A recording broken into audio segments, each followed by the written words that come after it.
Прийшли окупанти до нас в Україну, форма новенька, воєнні машини, та трохи поплавився їх інвентар. Байрактар, Байрактар. Російські танкісти сховались в кущі, щоб лаптем посьорбати довбані щі, та трохи у чах перегрівся навар. Байрактар, Байрактар. Приперли зі сходу до нас барани для восстановлення великої страни. Найкращий пастух баранячих отар. Байрактар, Байрактар. Ті, хто води всяке озброєння різне, потужні ракети, машини залізні, у нас на всі доводи є коментар. Байрактар, Байрактар. Вони захопити хотіли нас зразу, а ми зачаїли на орків образу з російських бандитів, робить примар. Байрактар, Байрактар. Російська поліція справи заводить, там вбивцю рашистів ніяк не знаходить, хто винен, що в нашому полі глухар. Байрактар, Байрактар. Веде пропаганду кремлівський урод, слова пропаганди ковтає народ, тепер нове слово знає цар. Байрактар. Байрактар. Байрактар. Байрактар. Байрактар.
Yes. The Leaf Spring Army sends its regards.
Hello, everyone. I'm the Enforcer, and I'm accompanied by Enforcer Matt. And good evening, folks. It's Enforcer Matt, and welcome back to day 1121 of the War News stream. And today we have very big news out of Russia. We've seen Ukraine strike the Russian Engels strategic airbase, resulting in a massive explosion. Also, the Iranian proxies launched major attacks on the USA and Israel today, and Russia panics as Ukraine invades near Belgorod and starts moving and advancing toward the actual city. And it's good to see you all once again. And of course, we're going to be covering the past 24 hours of news from around the world as a massive explosion has leveled the Engels Airbase and the surrounding of the city of Engels just hours ago. Meanwhile, inside of the People's Republic of China, we are now hearing that there is a counter-purge underway, and the People's Liberation Army, as senior officials loyal to Xi Jinping, have been arrested outside of Xi Jinping's orders, and we are now seeing that the propaganda department of the People's Liberation Army is beginning to publish propaganda pamphlets and online internet materials that are criticizing the leadership of Xi Jinping, and a shocking upset that has never been seen before since the death of a Chinese leader or premier during 1971. We have been able to see that not only that, there has been significant news happening inside the Middle East as the Israelis have opened up a new military campaign inside the Gaza Strip, now operating Israeli forces inside of Rafah once more, and we have been able to hear that the United States of America is doubling down on the Houthis and the Islamic Republic of Iran, and it appears that at this point there is going to be an open conflict within the region, as the French Foreign Ministry has beckoned that all French citizens inside of the Islamic Republic of Iran leave the nation immediately, as it does appear that there will be an open conflict waged over the skies of Iran incredibly soon, and the evacuation of French civilians may not be possible. Meanwhile, inside of the Republic of Turkey, mass riots have now evolved in the streets after protests yesterday have been met with stiff resistance by law enforcement personnel of the Republic of Turkey. Now we've seen that the protests have devolved into absolute riots, and it appears that the Republic of Turkey may be going through very highly unstable time as far as Erdogan's control of the country is concerned. Meanwhile, inside of Europe, we've also been able to hear that the Polish Republic has now ordered 1 million anti-tank and anti-personnel mines to be produced today as they are preparing to set up a large minefield along the Russian and Belarusian border that Poland shares with the CSTO. It appears that at this point, the Polish Republic is also stating that the Polish citizenry need to be ready for anything and have to have a supply of 72 hours worth of perishable, well, non-perishable foodstuffs and water in the advent of a national emergency. Meanwhile, the French are still beginning to publish their survival readiness pamphlets, as it appears that the European Union is saying that they must be ready for war with Russia at any given moment in time. At the exact same time, we've also been able to see the Ukrainian armed forces have made impressive ground, or an impressive gain inside of Belgorod, as we now understand that the Ukrainians do have a solid foothold within the region and are continuing their advance, taking the town of Dovka today, and they are currently fighting for the village of Grafovka inside of the Belgorod Oblast currently. Meanwhile, we've also been able to hear that on the Ukrainian front lines themselves, Ukrainian armed forces are continuing to push the Russian Federation's forces back into Donetsk and are continuing to defend the city of Pokrovsk, although we are seeing at this point that it appears that the Ukrainian counteroffensive efforts meant to push the Russians back from Pokrovsk may have stalled. Nevertheless, it does appear that the Russians are not advancing any longer, and the Ukrainians are still providing incredibly stiff resistance within the area of the city. We have major news beyond just these pieces.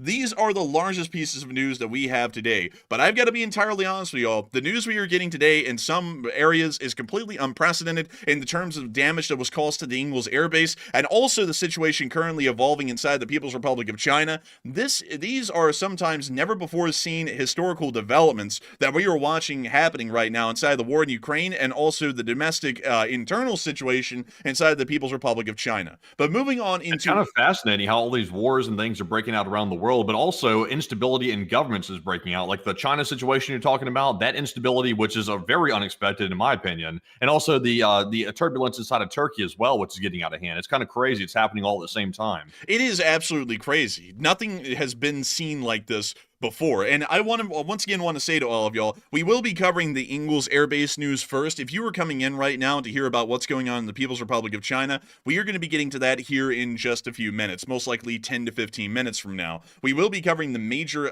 air attack that happened at Engels, and quite literally the leveling of the city of Engels that occurred as a result of that today. But we will be talking about the major development in the People's Republic of China, because many people might be coming onto the stream right now and going, that sounds near clickbait, that the Chinese army is revolting. As a matter of fact, Matthew was asking me right before the stream, he said, well, that doesn't sound like it would be the case because they're still testing those amphibious landing barges for an invasion of Taiwan, but according to all information that we have today, there is an actual a counter purge going on by lower members of the PLA, and it appears that it may devolve into some form of a coup d'etat against Xi Jinping, who is the chairman of the People's Liberation Army and the president of the Chinese Communist Party as well. But nevertheless, that's just crazy. That was not on my bingo card this year. I must say that was unexpected, out of left field, that one right there. Yeah, absolutely not on my bingo card either. But moving on into the Russian Federation and get y'all into our first piece of news, we have to bring y'all to the Engels Airbase, which is a famous airbase at this point inside of the Russian Federation,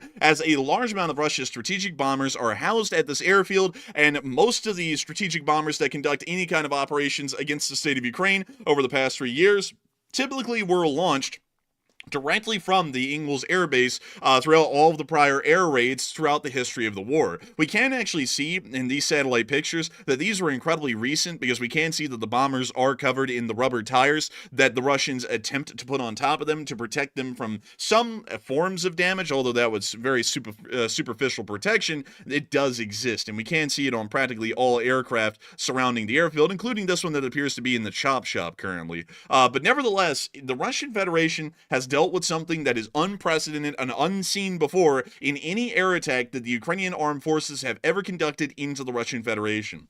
Overnight, the Ukrainians have once again conducted another significant drone attack into the territory of the Russian Federation. The Russian Federation, of course, has claimed that their defense of their skies was successful, and if there was any damage, it was damage from falling debris of these drones. However, the situation at Engels Airbase is an entirely different one. It is one that we have never seen before. And I want to make sure to show you all this, because this is what happened overnight. Well, let me see here. Actually, these are some of the explosions that happened a little bit later on in the day. I want to make sure to get you all the one that actually happened at night. And I believe, let's see, dang, there was like a million explosions that happened at the airfield today, but I'm trying to get the first one. This is the one that I'm wanting to get, right there. This was the first explosion that we saw. This was directly as a result of one of the Ukrainian drone attacks that hit the airfield. And you can see out there in the distance, a near Oppenheimer-sized mushroom cloud rising from Engels. And not only that, to get y'all an idea of how destructive this explosion was, you can actually see what appears to be a small vapor layer on the lower area near to the ground, which usually that is caused from a very violent explosion, especially across an incredibly large area, or that kind of a smaller vapor wave turns into a large one and is actually able to last long enough that it almost appears to be a permanent fog cover that's on the ground. This is one of the biggest explosions that we have ever seen inside the Russian Federation, and from what we understand, the damage from that explosion alone was severe. We were able to see, and just to show you all this once again, Engels Airbase is largely isolated unto itself, and while it is very close to the outskirts of Engels, there is a pretty decent amount of ground in between it and the actual town of Engels, about a mile in most directions, although here to the eastern side, some of the residential areas are about a quarter mile or a half mile away from the actual airbase itself, or more importantly, still a mile away from wherever any major ammunition storage or fuel storage would be at the airfield. The explosion was so strong and so powerful that the entire surrounding area looked like it went through some kind of a tornado. This is what, from what we're hearing, every single suburb surrounding the airfield currently looks like inside of the Engels City area, because the explosion was so strong, it actually was able to knock the roofs off of smaller buildings. It was also able to blow out windows, and it was able to cause damage that you would typically see with, say, an EF2 or an EF3 tornado. And here's the clip right here showing some of the damage. Look at that. It looks like a freaking war zone, like the actual battle was being fought here or something. It is actually crazy. This looks a lot like a Ukrainian village that would have been fought in. It looks like a town that's been hit by a tornado. And crazily enough, this is just the damage from the shockwave of that explosion that happened at Engels. Crazy. Was anybody living in here, or was this a largely empty town? We believe that there was a decent amount of people that probably were living here, because Engels is a populated and active town, and we don't really believe that any of these areas were abandoned before the explosion occurred, but we don't really see a lot of people hanging around here any longer. Of course, with subsequent explosions happening later throughout the day, it appears that a lot of people have already left the area by the time this video was made.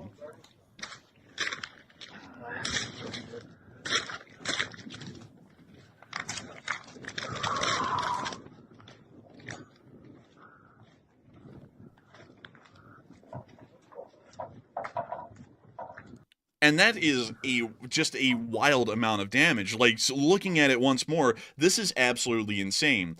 Information came out later in the day that it appears that the armed forces of Ukraine were able to land a Ukrainian drone directly smack dab on top of the ammunition storage facility here at the airfield. We believe that this is the ammunition storage facility that we are seeing right here, or it may be another facility somewhere on the airfield, possibly over here as well, as it does appear that these parts of the facility would be conducive to housing some form of weapons or munitions. We weren't exactly able to guarantee which one it was, or if it was both of them at the same time, because explosions were occurring throughout the course of the entire day across the whole of the airfield, possibly leading us to believe that, as far as we are concerned, it may be the fact that every single ammunition storage site was also hit. There also is a larger one with hardened shelters further down in this direction, but we're not entirely sure if these were the ones that were hit, and it seems, at least according to the information that we have right now, that might be a little unlikely, because these are, after all, hardened shelters, and while some Ukrainian drones do have a decent explosive mass on board, near to 50 to 100 kilograms, usually hardened shelters are able to survive 1,000 to 2,000 pound bombs. Usually they have to be a specially made bomb as well to be able to penetrate the top of the hardened shelter and actually get to the munitions inside. So we are believing that out of all of them, this may be the least likely ammunition cache to have actually been hit. It could also be this one as well. This one is once again a soft sheltered ammunition storage facility at the airbase, but once again, we got enough pictures of explosions happening around the entirety of the airbase, not only on its northern side but near to its southeastern corners, that it may have been all of these facilities that were hit at different times of the day. day. We were able to see another mushroom cloud rising about an hour later from another area of the airfield, once again showing us that another major secondary explosion had occurred and possibly more significant damage was being produced from its shockwave at the airfield. Not only that, we even got another picture of another explosion that happened even way later in the day. This is quite literally in the middle of the day, meaning that this is possibly about 6 hours after the first two explosions that we saw, and explosions were still rocking the entirety of the airbase, as it appears that more munitions were being targeted and hit in the middle of the day,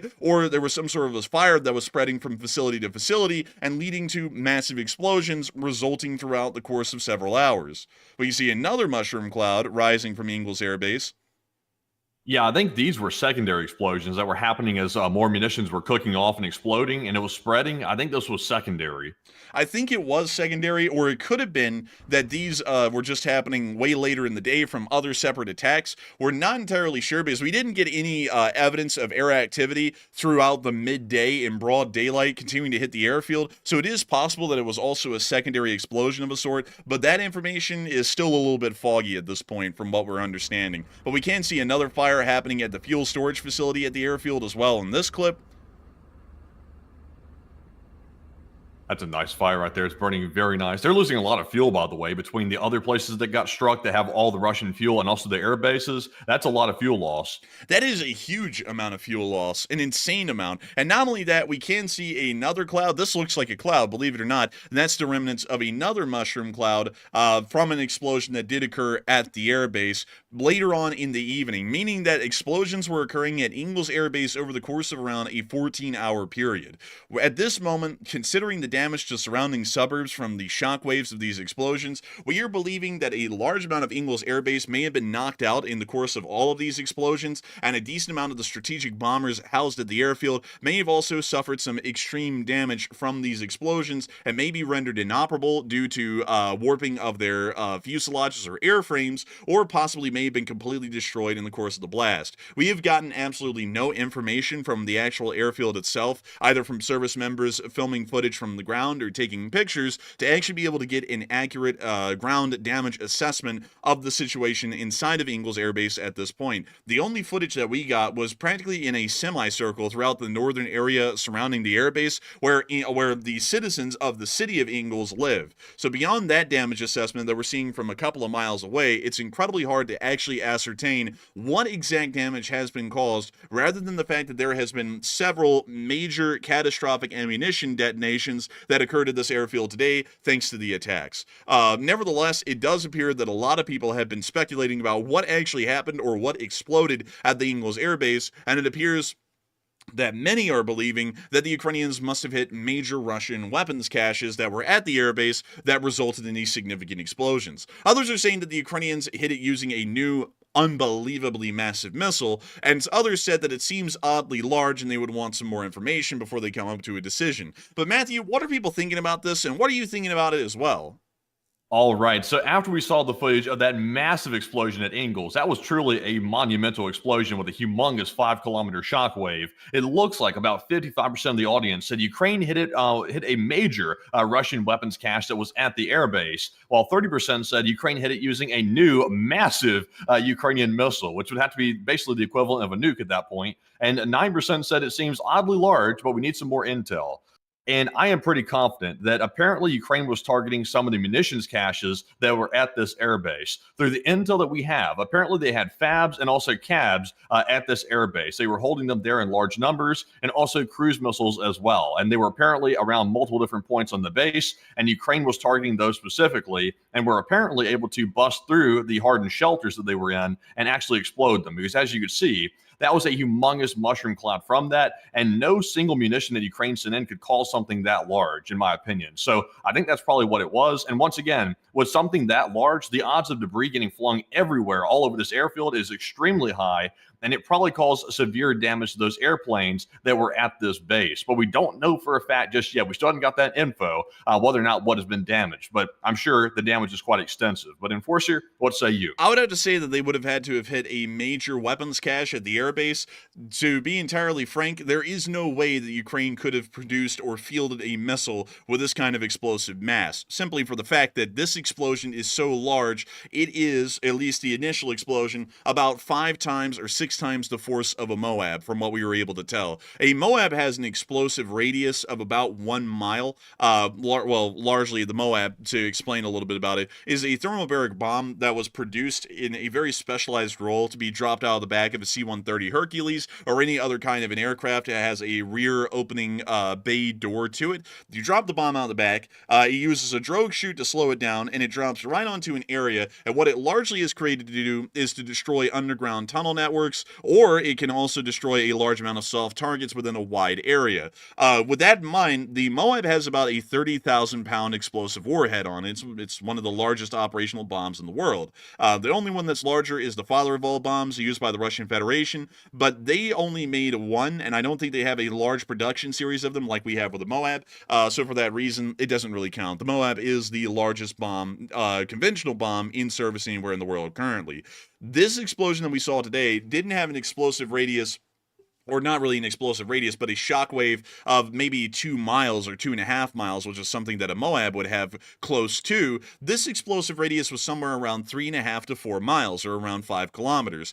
That explosion is so significant that we would have to assume that there was about 4 or 5 or maybe even 6 Moabs worth of explosive ordnance in terms of poundage in that explosion to create such a massive shockwave and mushroom cloud. With that in mind, the Ukrainians could just never produce a missile that could lob 30,000 pounds of explosives, much less 5 times that amount, at the Russian Federation over such a great distance without it making breaking news around the world, or the Ukrainians making a public statement about it, or the Russians believing that it was a nuclear weapon being launched at their country from one of the largest ICBMs ever seen in the world. That would be the only...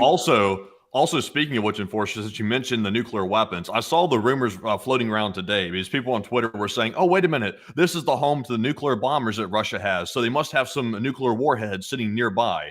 This was not a nuclear explosion. Like, we need to make that perfectly clear. There was no nuke that exploded today, and there's even really, in my opinion, no evidence that nukes are even stationed or actually sitting anywhere at this base. Even though the nuclear-capable bombers are here, that does not mean that nukes are actually at this airbase. So I saw that rumor floating around today. I was like, surely people aren't believing an actual nuke went off, because if that happened, the explosion would have been even larger than what we saw today, with even how large it was.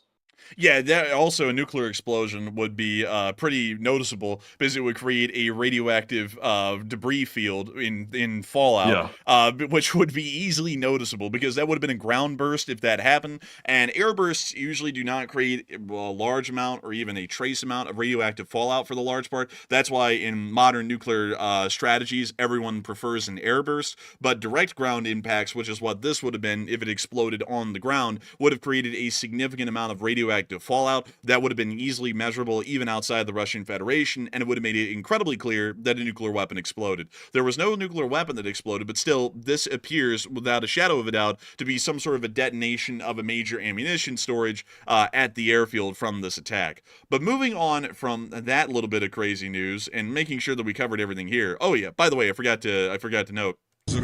There was a major fire that started to happen at the airbase after the explosions occurred, and we can see that right here. This does appear to be the fuel storage tanks like we saw earlier from a greater distance away. But one thing that is also interesting to notice is that the smoke is not solid black, which is usually indicative of a jet fuel or any kind of a fuel fire. It's more so of a grayish white, which may be suggesting that the smoke is still coming from burning residual ammunition that is near to the hardened shelter itself.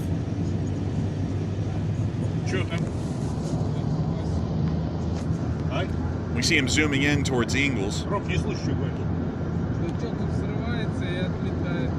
Something bubbles up and flies the elf off. Like, this guy's a scientist. He's like Albert Einstein. This guy has a way with words, man. Give him a prize. Like, honestly.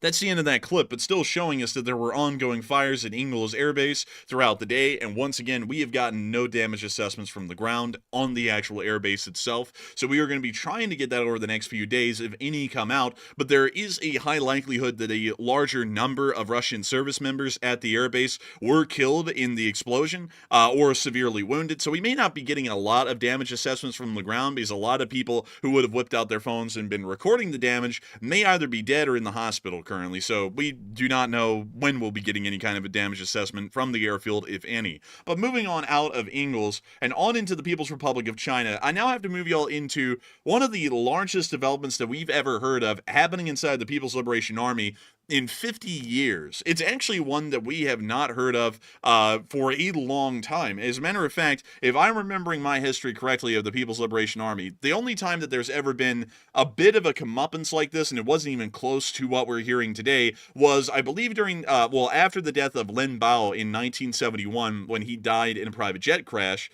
It wasn't a private jet crash. It was a state aircraft that crashed, I believe, somewhere in the Himalayas. It was a bit of a mysterious crash, if I remember correctly. But beyond that, the People's Liberation Army had a guidance issue at that time because there was no clear path of succession inside the the Chinese Communist Party at that point, and so they weren't really sure what to do with the death of the chairman of the PLA, which was Lin Biao at that time. Nevertheless, something even crazier is happening now in the present day, which has started to break to the surface because of how publicly open it's becoming inside the People's Republic of China, and that is the fact that the Chinese military is beginning a counter-purge against Xi Jinping and loyalists to Xi Jinping and the Chinese Communist Party under Xi Jinping.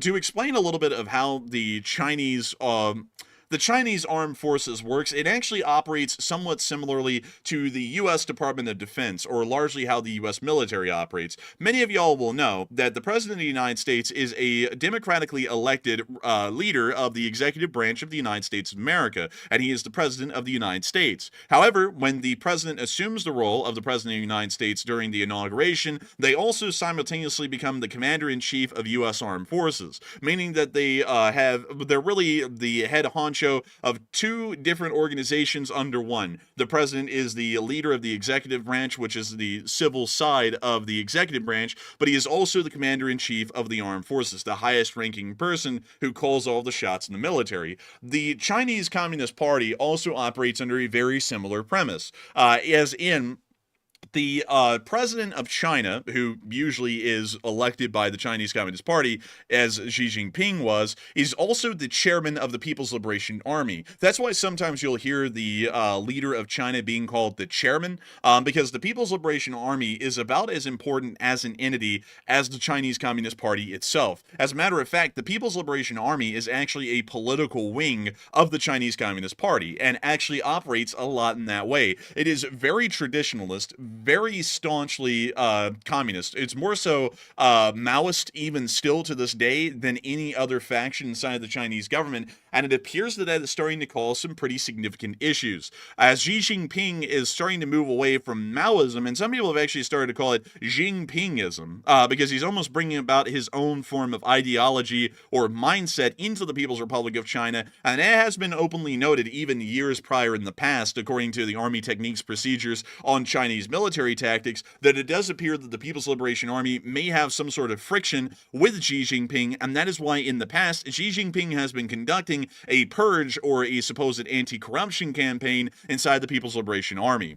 Xi Jinping has been doing this by removing officials inside of the People's Liberation Army that are viewed or appear to be more staunchly traditionalist and Maoist in nature than loyal to Xi Jinping and the current vision of the Chinese Communist Party, which is pretty much led by Xi Jinping with an iron fist currently. With this in mind, this has been going on for years, really ever since 2017, so it's about 8 years in the making at this point, and it now appears that some of these members of the People's Liberation Army, especially in senior positions, that have been able to survive the purge and Xi Jinping's supposed anti-corruption campaign, are now starting to turn the tables. The shocking developments have now been heard. And to just read y'all everything that has been written by Indo-Pacific News, because I made sure to read it in detail today, and it is incredibly specific, and also it has a lot of detail inside of it. I want to make sure that we read this exactly the way it was put out, because it is a very important thing to understand, and it also is something that is showing us that there may be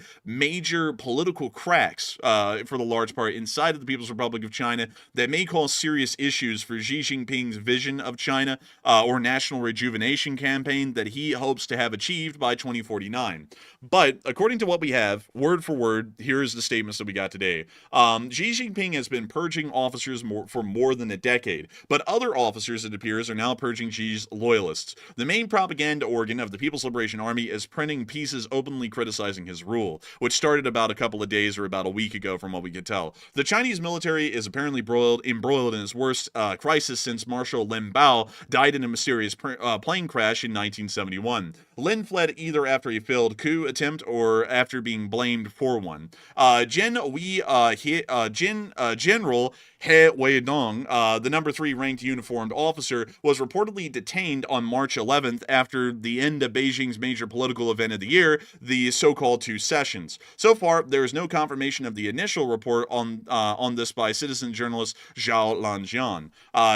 The general, General He was instrumental in Xi's earlier purges in the military, so his disappearance, if confirmed, could indicate a great threat to Xi's authority, according to the information that we have at this point. The news of the disappearance of He, the second vice chairman of the Communist Party's Central Military Commission and former commander of the all-important Eastern Theater Command, which, by the way, is the one that's charged with preparing the invasion of Taiwan, has been accompanied by other unconfirmed reports last week of sackings of senior officers. For example, General Zhao Keshi, a former member of the commission, may have been formally arrested. The possible detentions of He and Zhao follow a Financial Times report of other demotions immediately before the 2 sessions, the annual meeting of the National People's Congress and the Chinese People's Political Consultative Conference.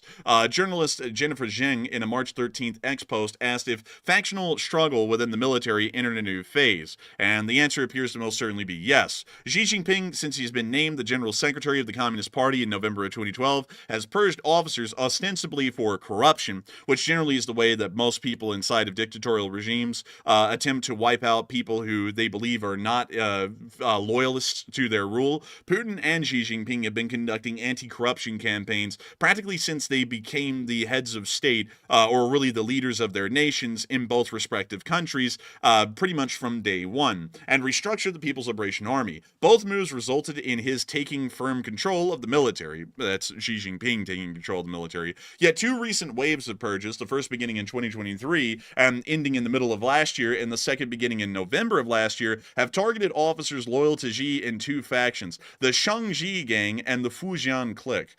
Just to give you all like a little bit of a rundown here, because this is really detailed to get into. The gangs and the cliques, for a large part, are quite literally what they are. They're little cliques within the military where officers pretty much create a little social group where they all help each other and pull themselves up the ranks higher and higher. And there's a large amount of politics in the PLA about what kind of gangs or cliques you get into and whether you'll be able to climb the rank and social ladder of the PLA rapidly depending on which group you get in. So in a sense, they're almost like mafia families that have differing amounts of control in the military and pretty much vie for each other to see which one is going to pretty much for the large part be in charge of the higher level operations of the People's Liberation Army.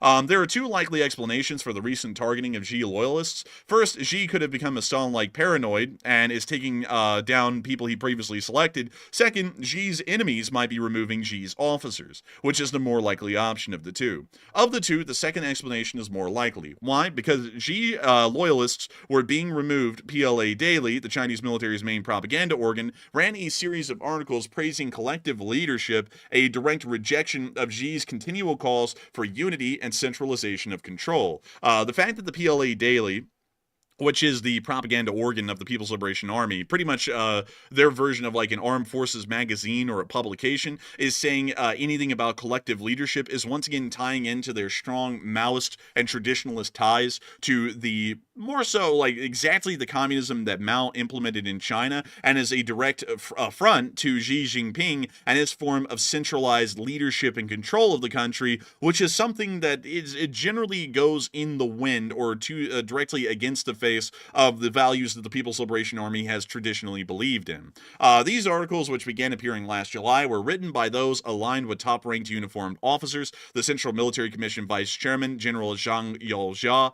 The propaganda pieces could not have appeared if Xi were in complete control of the military. What is starting to become purge season around the regime's two sessions should be a warning that all is not well in China, according to a retired Air Force general who made a statement about the situation. The extraordinary successive purging of such a high proportion of senior military officials suggests that this is more than just a rooting out of corruption and associated ills. Severe dissatisfaction with Xi's rule by significant factions of the Chinese Communist Party and the party's People's Liberation Army suggests that the current leadership of China faces an existential threat.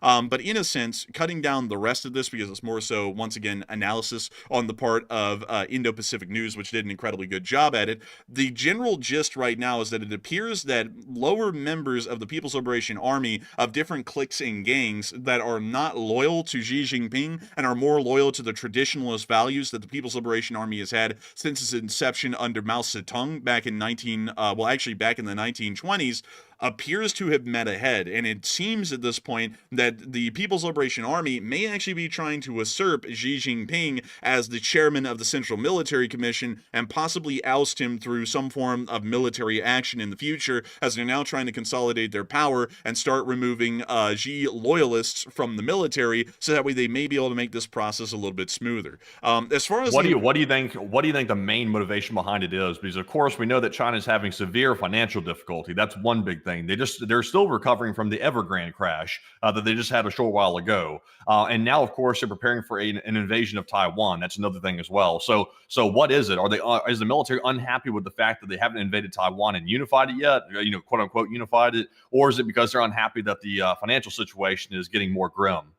It probably is not. It's actually probably not either of the two. It really has more so to do with Xi Jinping attacking the traditions and values, or really the culture of the People's Liberation Army, which he has been doing ever since he largely took power. But he really has been doing it since the 2017 military reforms began and the anti-corruption campaigns really started to go into full swing in 2016. That's probably the major issue there, because this is kind of a crazy thing. The People's Liberation Army as a entity inside of China is actually a political force. Inside the United States, the U.S. Armed Forces or the Department of Defense is never supposed to exist as a political entity. It's more so supposed to exist outside of politics. It is an armed extension of the U.S. government, but completely apolitical in nature. That is entirely different than what the People's Liberation Army is. According to Mao Zedong, who is the founder of Communist China, he stated that the People's Liberation Army is the strongest and most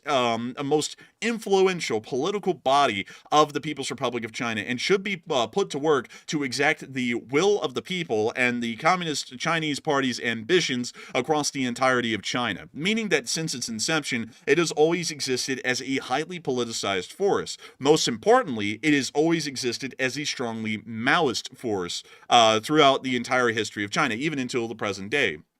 That means that they emphasize a lot of the original teachings of Mao Zedong and also his original communist principles for the country. So with that in mind, with Xi Jinping now in power, Xi Jinping has been going in the face of all conventions inside the PLA. He's been trying to remove the collective leadership concept that has existed inside the PLA for the entirety of their history. He's been trying to completely remove really the best way to explain it, like to get it down into a very basic boiled down form, he's been trying to remove the collectivist nature of the People's Liberation Army for one that is more so centered around the individual, which is Xi Jinping, which is a complete affront to the People's Liberation Army's culture and also the way that their leadership has been running for the entire history of the Communist Chinese Party, or really Communist China as a whole. So now it appears that they are starting to go on counter purges against Xi Jinping and his loyalists as they attempt to try and maintain their control and their way of life for the large part that has existed in the People's Liberation Army since its original inception. So that largely seems to be the major issue that's coming up at this point, and also the purge of those largely traditionalist Maoist generals and leaders of the PLA. Interesting. That's fascinating. I would have thought personally it was either a financial issue or a military action side of things. I didn't understand that Xi was attacking the traditional values of China. I really didn't see that. So very fascinating. They sort of ignore the financial situation. They ignore the fact that they're about to invade Taiwan, and they just focus on his values. It's kind of fascinating. Well, the interesting thing about the PLA is that they do run a lot of private ventures inside of China that makes money and profits for the PLA, because they also run oddly enough, they run their own ventures and they're allowed to, but it doesn't really have that much impact on them because their salaries and largely how they operate is guaranteed through the funding requisitions that are conducted by the Chinese Communist Party. And also the other thing is that regardless whether they're invading Taiwan or not, it really has no impact on the existence of the army itself, because the existence of the army of China has always been largely a domestic matter and one of a political pertinence more so than one of any kind of actual strategic value throughout most of China's history. So the fact that Xi Jinping has been going on the anti-corruption purges against the army, in short, he's ended up creating more enemies than friends at this point in the People's Liberation Army, and now they're starting to push back against his attempt to consolidate control of the army and instead try and keep on with their collectivist leadership concept that they have been practicing for nearly a century at this point. But a lot of people have been talking about the Chinese doing something else that's a little bit different at this point, because it is still going on. We've actually covered this about a week ago, but we do want to cover it again, just because it's interesting to see. And let me go see if I can go and grab this on our Twitter really quickly, because I didn't include it on our map of tonight. But we did get to see that they're testing the barges again. We've seen these a little while ago, about a week ago, but once again, it does appear that U.S. Briefs, the United States Congress has been briefed on China's possible war plans or possible invasion attempts that may be coming up here into the future. And a lot of people have been putting in their thoughts. And some people are believing that China will speed up their invasion plans, meaning that we may see an invasion by 2027. Others are saying that the Chinese are just getting ready for it and are still going with the original invasion timetable of 2029 to 2032. Others are saying that it seems a bit strange and they need more intelligence, and others are unsure and undecided. But Matthew, what are people thinking about this, and what are you thinking about it as well? All right. So about 40% of the audience said China will speed up their invasion plans because of these recent developments, while 38% said China is just getting ready for the invasion in the future, and 14% said it seems a bit strange they're testing these barges so rapidly, but we need some more intel. And this is a pretty evenly split poll right here. It looks like people are sort of half and half on it.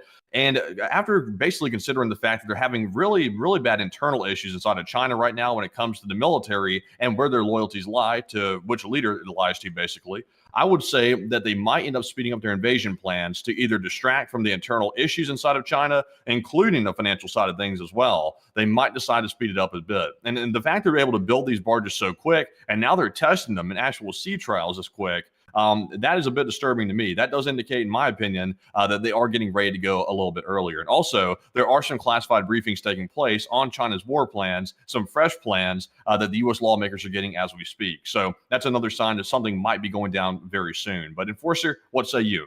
I would have to say that, in my opinion, I believe that the Chinese are just getting ready for it. I'd actually have to go with the 38%, because while these barges are impressive to see and fairly ominous in what they actually signal for the future of China's war plans against Taiwan, there is still a major logistical bottleneck that the People's Liberation Army has not fixed yet, and probably will not have fixed by until the end of the 2020s, which is the fact that they still do not have a large enough number of amphibious support ships to actually be able to conduct a successful ground invasion of Taiwan. Currently, with the state of the People's Liberation Army, which, just to explain really quickly, when I say People's Liberation Army, just think the armed forces. So think the Army, the Navy, the Air Force, and everything combined, because the People's Liberation Army actually doesn't mean the ground army. It actually means the entire military. And that's a really weird naming convention thing, because when you look at the Navy, the Chinese Navy, it's not called the Chinese Navy. It's actually called the People's Liberation Army Navy. Navy,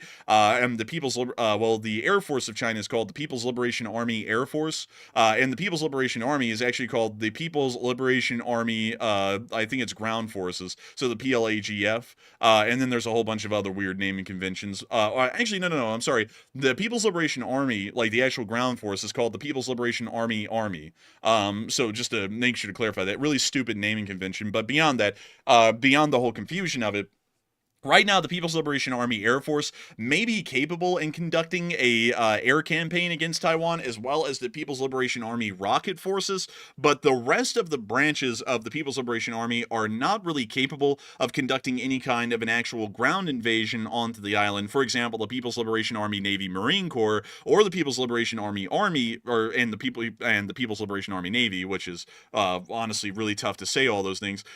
They still are not exactly ready. The People's Liberation Army does not have enough amphibious brigades that are at a combat readiness suitable enough to actually conduct the invasion. And not only that, the People's Liberation Army Navy Marine Corps has been running into significant issues over prior years on combat readiness and the introduction of new doctrinal practices that would make it a lot easier for them to actually be the first on the ground to create a beachhead for the People's Liberation Army to be able to then take advantage of and actually start to sweep inwards onto the island of Taiwan. Not only that, the People's Liberation Army Navy, while clearly getting these barges ready, or amphibious landing docks ready to be used, still do not have enough amphibious support vessels to be able to drop off a large enough amount of armor and equipment to be able to sustain a large enough landing force on the island of Taiwan at this point. Meaning that while they're getting there and they are rapidly constructing these new amphibious support ships, among many other things, that still will take several years' time. Meaning that we're still looking at an invasion window probably around 2028 to 2029 at the earliest, and possibly 2032 by the latest, especially if major domestic and internal issues begin to plague China. We could see that this invasion window is rolled back by several years, even if they are ready to conduct a ground invasion of the island. The ground invasion might create a decent amount of political instability inside of China based off of the current conditions inside of the government, and that may be less suitable than what they are looking for currently. So we may see that the invasion gets pushed back for that, although that's still pie in the sky at this point. Still, beyond that, I think they're just getting ready. But they are certainly starting to make very clear and concerted efforts to invade the actual island of Taiwan. Those amphibious landing barges are a clear example of a specialized sort of a system that can only be used in the vicinity of Taiwan, because they are not able to break into the open seas under bad weather. They would most likely capsize, so they can only be used in the limited short jaunt from the mainland of China and to Taiwan itself. So once again, a very specialized weapon that is clearly showing, well, a very specialized sort of a system that is only intent on invading Taiwan itself. So with that, I hope that does address that the best I can. I hope that kind of shares with y'all a bit of the interesting developments in news that we're starting to hear inside of China, as they appear that they're now possibly starting to move themselves into conducting a purge against Xi Jinping and pretty much pulling an Uno reverse card. But moving on out of the People's Republic of China and on into the rest of the world news, we still have a lot. For example, in the middle of nowhere, in Gorno-Altaisk, which kind of sounds like the Gorn, which is that alien from Star Trek, we did get to see that some unknown person set a substation in the town on fire, and apparently resulted in a pretty significant blackout. This is in the middle of nowhere in Russia, mind you. We do not know why that person attacked the power grid. That is on the Trans-Siberian Railway, but we still don't really have an understanding of why that happened, who did it, or if they were even connected to Ukrainian partisans. It may just be someone that doesn't like Putin and ended up conducting a major substation. We're not entirely sure. But moving on out of that little weird piece of news and on down into the Middle East, there's been a lot going on down here, quite a great deal. The United States is continuing to bomb the Yemeni Houthis, and we've also heard that today the Israelis have stated that they will be conducting military action against the Houthis in retaliation for their attempted missile attack on Tel Aviv yesterday. The United States of America and the President of the United States, of course, does not like war, told the Israelis that they don't even have to bomb the Houthis, because the United States is going to bomb them double now from here on, just because they want to show an extension of goodwill to the state of Israel. So we've been able to hear that today. That was a little interesting, because I thought the United States was of the concept concept that foreign wars don't really bother us too much, and everyone else can handle their own problems, I guess, until we get into the Middle East, and then we have to deal with everything for everyone and start bombing people double, just because. A little bit interesting with that. But moving on from that little piece of news, we did get to hear, however, that the major developments against the Islamic Republic of Iran still appear to be on the way, and it seems as though the Islamic Republic of Iran may be in for what we would call a wee bit of suffering here in the near future, as we can hear that the United States has laid down new sanctions against Iran's oil exports to other foreign countries, including several Chinese companies that have been importing oil from the Islamic Republic of Iran, meaning that we are starting to try and cut off the Iranians economically from the outside. And not only that, quietly in the background, it does appear that the United States is getting ready for a large amount of air raids or air attacks against the Islamic Republic of Iran. And we've now heard that the French Foreign Ministry has ordered all French citizens to leave Iranian territory at once, in fears that they may not be able to be evacuated in the future, and the entirety of the country may be in a state of war, defending itself from air attacks that could be conducted by the United States Navy and Air Forces against the country here within the very near future. Not only that, we have also heard that apparently the state of Israel has now announced new ground operations inside of Rafah after rockets were once again launched from the Gaza Strip today. We were able to see the launch of some of these rockets in this clip right here. And we have now heard that the Israelis have announced a new ground campaign inside of the city of Rafah at the southern end of the Gaza Strip, as they're now once again attempting to try and knock out Hamas, which seems to always be a very elusive issue, but nevertheless they are now going right back into the Gaza Strip to try and deal with the Hamas threat that exists within the area. Before we get into the rest of the news for the night, because this is really the lay of the land in the Middle East, at least currently, which could develop a lot more in the future, the U.S. told Israel to stand back and let us respond to recent Houthi attacks on Israel. And a lot of people have been putting in their thoughts, and some are saying that the U.S. is going to go overboard. Others are saying, good, let's handle them real good. Some are saying, we should let Israel do it, and others are unsure and undecided. But Matthew, what are people thinking about this, and what are you thinking about it as well? Because it certainly is a little interesting. Before we get into it, I do want to once again remind everyone that the President of the United States has come in and said that the United States doesn't need to involve itself in foreign wars. One, because America has nothing at stake, and two, because there are countries over there that could deal with it on their own, and it's not our problem anyways. But now we can see that that's changing, at least in the Middle East. We can now see that when the Israelis get directly attacked, instead of just trying to pursue our own interests in the region, we're now going to double dip the bombs onto the Houthis on behalf of the Israelis for really no other reason than just cause. Seems to be going a little bit in the wind of what the president was saying in the past, where he actually said that the conflicts in the Middle East are not our problem and Israel should handle it on their own. Now he's going to go out of his way to start bombing countries or terrorist groups on behalf of the Israelis. But Matthew, what are people thinking about that? And what are you thinking about that as well? All right. So after the U.S. said the equivalent of stand back and stand by Israel, we're going to take care of the Houthis. So what is everybody's thoughts about that entire situation? So 39% said the U.S. is going to go overboard by getting too carried away. And 35% said, good, let's handle them real good. And 19% said that we should let Israel do it. And honestly, the Houthis are attacking Israel, which is once again a Western ally, and they're also attacking our vessels as well, the shipping vessels and the military ships. The attacks on our vessels are not successful in most cases, but nonetheless, it's still attacks, and that's aggression by a very bad terrorist force. And in my opinion, I think we should let them have it. So I'm actually with the 34%. But here's my catch, though. We shouldn't tell Israel to stand back and stand by, though. We should tell them, you also help us with this as well, because this is, of course, your region of the world. Why should Israel step back and not handle it? And why should the U.S. handle it fully? If we're going to take that approach, and why don't we, treat Ukraine that way as well and handle their problem for them as well all the way? So I would say we need to deal with the Houthis. Like, we actually need to finish that problem and end that, because that's a really, really bad force right there. And they're not going to back down. Like, they mean they're going all the way. So I say they're asking for it, and I say deliver it to them. But Enforcer, what say you? I'd have to say that and I've seen some people, I have to say some people may have a hard time with reading comprehension, because I'm all for bombing the Houthis. One thing I'm not really getting, though, is that why in the world is the United States now going to pick up the tab of Israel's own problems? The Houthis fired missiles at Israel. Now we're going to tell the Israelis, nah, don't even drop the bombs that we provided to y'all free of charge on the Houthis. We're going to spend our own tax dollars to bomb them with the bombs we bought with our own tax dollars that we didn't have it to give to you and we have right now. That doesn't really make a lot of sense to me, because if the Israelis were attacked by the the Houthis, the Israelis should create their own response on top of ours instead of us telling them, oh, don't worry, we've got you covered. Because if we have them covered, why don't we have Ukraine covered, and why don't we have Taiwan covered?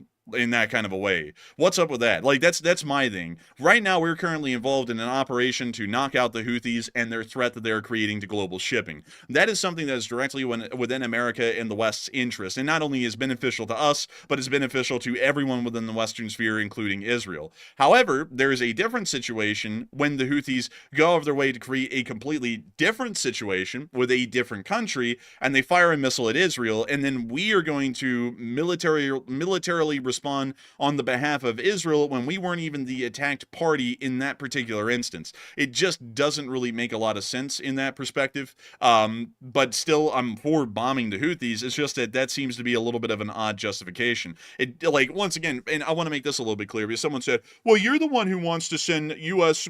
Young American boys into Yemen. Yeah, I do. I actually do. But the difference is I want to do that because Iran is an enemy of the United States. I'm not saying let's send in U.S. Marines to go fight and die because the Houthis fired missiles at Israel. A little bit of a difference there with my justification versus the justification that is being given right now. I'm all for us helping out our allies around the world, but at the same time, though, this is being done a little bit hypocritically. Like, for example, with Ukraine, Ukraine is a Western-aligned country. It is an ally of the United States. It has been since really 2014, if you want to start then. And we tell them that they're largely on their own, and they might not even really get that much support, and all of Europe's on their own. But then in the Middle East, when Israel gets attacked, we tell them, don't even lift a finger to respond to the people who attacked you. We'll attack them for you. That it just seems to be a completely different kind of a ball game, and really hypocritical, because if we had the same approach to both regions, I really couldn't bash it too much. It's consistent. So if we were helping out the Israelis like we would be helping out Ukraine, then I go, well, that's fair. But we're helping out the Israelis and not really helping out Ukraine too much in exchange, and then it becomes a little bit hypocritical.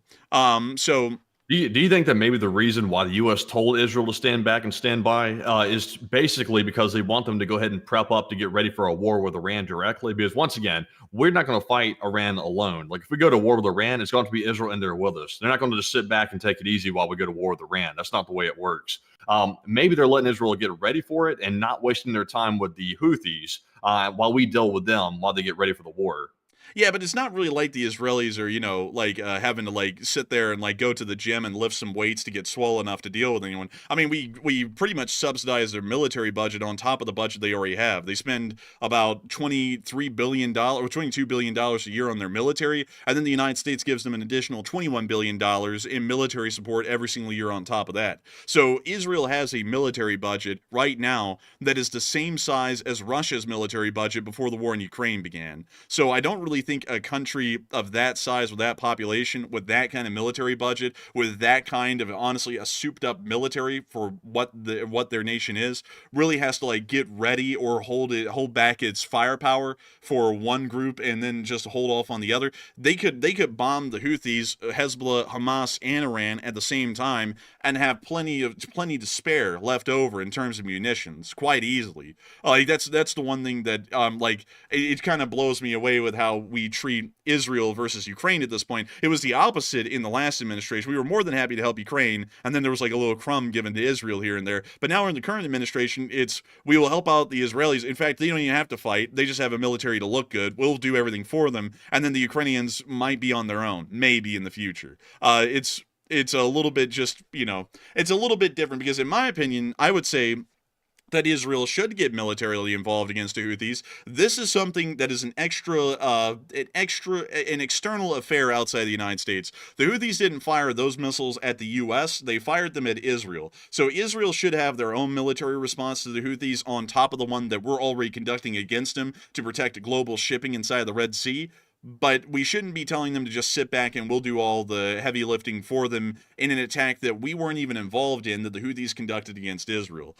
So that would maybe so. I just think it's one of two things. I think the reason why the United States told Israel to stand back and stand by is because either they don't want Israel to exhaust their weapon stockpiles in case they're getting ready for a war with Iran, or it's the U.S. is sending a message directly to Iran that we are the ones now operating there and we're the ones in charge, and Israel is basically just I hate to say this, but Israel is basically just a proxy of the United States in the Middle East. But America's in charge, and we're showing up and showing our might in Yemen, and we're coming for Iran next if they don't chill out. But honestly, though, at this point, of course, they've already said this. The United States has said this, that if the Houthis and the Iranian proxies keep attacking our forces in the Middle East, then we're going to view that as Iran directly attacking us, because once again, the proxies are controlled by the Iranian government. So when are we planning on taking the fight directly to Iran? Because the letter that was sent to the Iranian Ayatollah gave a 2-month deadline. But at the same time, though, these are massive attacks that these Iranian proxies are launching on Israel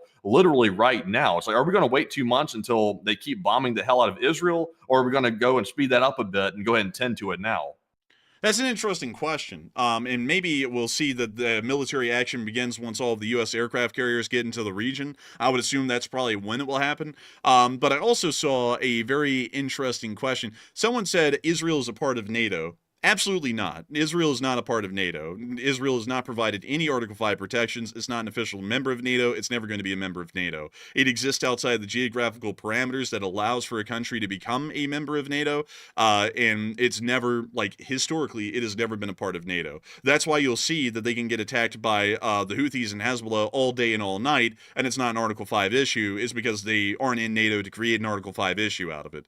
So that would, I hope that addresses that somewhat well, because as far as we are concerned, Ukraine and Israel are almost in the exact same position as the other as far as the U.S. views them. Israel is an ally of the United States, so is Ukraine. Israel is fighting Iran, and in a larger sense, an enemy of the United States. Ukraine is fighting the Russian Federation, which is also an enemy of the United States. So it would make sense for us to have an equal approach to both situations and make sure that our foreign policy position is fair and level by saying that we are going to support any of our allies against the enemies of the United States.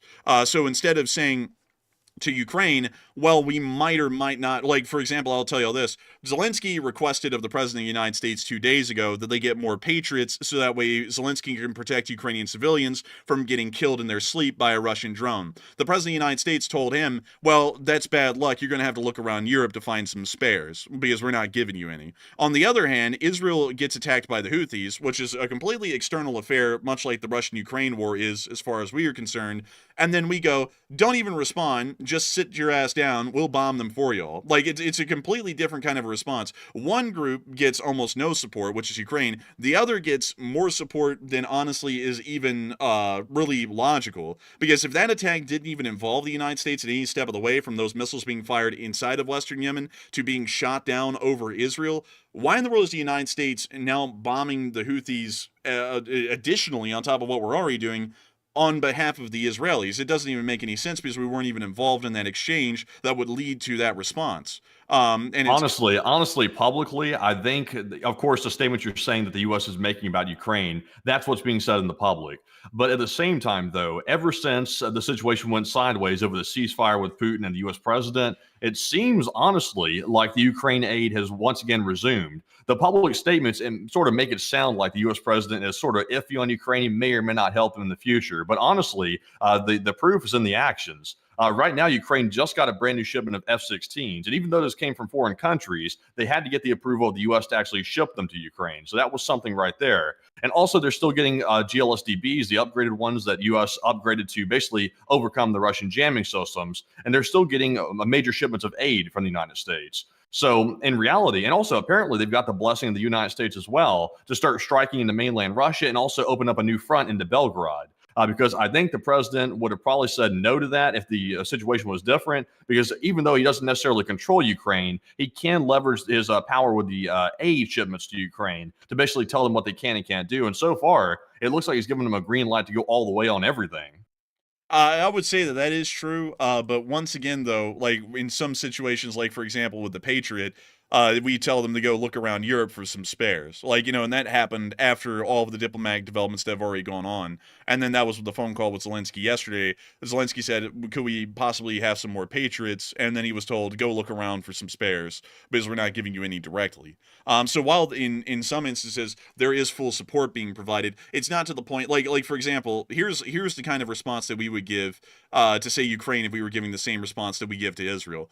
Ukraine gets hit tonight in Odessa, so America goes, hey, Ukraine, just call your army back to Kyiv. I'll go sit back and have a tea party. We're going to send in the U.S. Army onto the ground in Ukraine to go deal with the situation and just enforce the ceasefire right now, because either the Russians can stop fighting or they can start shooting at the U.S. Army and go to war with America. It's like, take their pick. That would almost be the same response that we would give in Ukraine if we were being fair to both ends, because they're both a part of U.S. strategic interests. And I also see some people getting wildly confused. Someone said, there are American hostages. Those are being held by Hamas, not the Houthis. So if you're going to use a justification to bomb anyone, that'd be a great justification to bomb the Houthis. Bomb Hamas, not the Houthis. The Houthis don't hold any American hostages. I don't think they're holding any hostages at all currently, because most of them were released that they seized from these vessels that they were impounding about a year ago. So that isn't really a good justification, at least as far as the Houthis are concerned. The justification for the Houthis is that is an Iranian-backed proxy force operating in western Yemen. Iran is officially an enemy of the United States of America, and we need to obliterate the hell out of anything that operates on the behalf of Iran. There's really no other justification than that one. It's simply put, and it's short and sweet. We don't have to get into all these magical kinds of justifications. It's an enemy of the United States. It has to be destroyed. And so, trying to come up with all these different things like, the Houthis attacked Israel, which is a third party, so let's start bombing them double. Why not just bomb them double because we're supporting our own interests in the region, and then the Israelis can make their own response if they want to? I say go all in on both of them. Go all in the Middle East, because we got to tend to Iran. That situation's right on the precipice of a disaster with Iran creating a nuke. And once again, they've got their proxies going haywire and attacking everybody that has a Western interest in the Middle East. And also go all in on Ukraine as well, because Russia is not backing down. He's not negotiating in good faith. And neither situation is going good. Like on the Ukraine front for the Russians are still acting foul, and the Iranians are acting foul, because they're all in this one big clique now, and they feel empowered. So you got to go all in on all fronts to deal with this problem. It's one unified problem. It's not Iran and Russia. They're together. They're all working together at this point. So we all have to work together in the West, or otherwise we're going to be fractured and we're not going to be able to deal with it properly. Yeah, I would say that's a fairly good idea and a statement. But still, hopefully we'll see that the United States takes aggressive actions. But once again, my larger concept here is that I think that the United States should be looking out for its own interests in the region. We shouldn't be militarily acting on the behalf of another country that got attacked. If they got attacked, they can get involved. Like, they can go and conduct their own military actions in the region in conjunction with ours. But just taking charge of a situation when we weren't even the party that got attacked in that instance doesn't really make a lot of sense. Israel can come down and bomb the Houthis while we're bombing them, but I don't really understand why we're going to tell them to sit back and relax, considering that they got directly attacked, and then we're going to do the heavy lifting for them. That's not how anything works. Like, you don't hear of Nazi Germany invading Poland, and then the British army goes, oh, just sit back, Poland. You don't even have to send the army out to fight the Nazis. We're just going to sail the entire British army into Poland and go fight for you. It's like, you don't see that. Like the Polish fought the Germans, and then the British joined the war, and then fought the Germans themselves. It's like, that's how it's supposed to work. But anyways, with that, I hope that does address that somewhat well, at least in my opinion. But before we move on, we do have a fairly interesting amount of questions tonight. So before we get on into the rest of the news about everything that happened in Europe today, all of the little odds and ends, details, and also the actual ground conflict in Ukraine and the invasion of Belgorod, I do want to make sure that we get a couple of questions here. So what do we got, Matthew? All right. And also, by the way, I see some people talking about how erratic the U.S. foreign policy is right now. Honestly, here's my prediction overall. I was telling the enforcer this, I think this morning or yesterday or something like that. I said the foreign policy has started off being very focused on appeasement with the Russians, and also not so much appeasement in the Middle East. That situation was always guns blazing from the beginning when it comes to dealing with the Middle East situation. But the Ukraine situation was appeasement. I have a very strong feeling that as the situation deteriorates with Russia and as it deteriorates in the Middle East, that the foreign policy is going to boomerang so hard that it's going to cause whiplash for us all, with how it turns very extreme very quickly, probably to the point where a lot of people were like, whoa, like you're going to have to calm down a little bit. We're going a little bit too hard on everybody. I know some people are going to be like, oh, you're just making stuff up. I think that's the way it's going to happen. I think it's going to boomerang around to where people are shocked how it's being dealt with in kind of a scary way, and also a way that people are like, well, maybe that'll tend to it. Maybe that'll finish the situation. But only time's going to tell if that drastic approach is going to actually turn out well. But anyways, we are now moving on to our first super chat of the night. And this one goes to Long This, who puts in a very generous $100 donation. And thank you very much, Long This, for that massive support. And they said, mining your territory creates damage in your territory and advance. And I got to thank you so much for the support and helping this channel to keep on running along this. And mining territory does create a decent amount of damage, but I have a feeling that the Polish will be trying to mitigate the damage as much as possible by creating records of the minefields where the mines were laid, so that way they could just go and easily demine those fields once they're no longer needed. But it is an interesting thing, because I've always been wondering, as far as the Polish border towns that are, like, for example, right here, right on the Belarusian-Polish border, what are they going to do if they create a minefield in this area? Because they will have to create a minefield around there. So it's like, do they just evacuate that whole town, level some parts of it, and then create a minefield through it? Or what do they do? I was very interested in that, because I don't know what the actual implication of that will be for the border towns near to Kaliningrad and Belarus. But hopefully we'll see that not too much is affected. But once again, Poland is preparing for war, so they may be taking some emergency measures in those instances, and maybe forcibly relocating people in those areas to create those minefields. But still a very interesting thing. Hopefully, though, the Polish will be able to do it responsibly and carefully, and I'm sure that they will. But still, thank you for the massive support and helping this channel to keep on running, because if it wasn't for folks like you, we wouldn't be able to make this thing possible, and we wouldn't be able to keep it running. And so a massive thanks to you so much once again, and we are on to the next one. And we have a second massive support from Long This once again, who puts in yet another $100 donation. And thank you very much, Long This, for the massive $200 support overall. And that is huge support, and we do appreciate it. It helps keep the channel running. And they said, in 50 years, the U.S. may see Ukraine like Israel, but today they are not equal.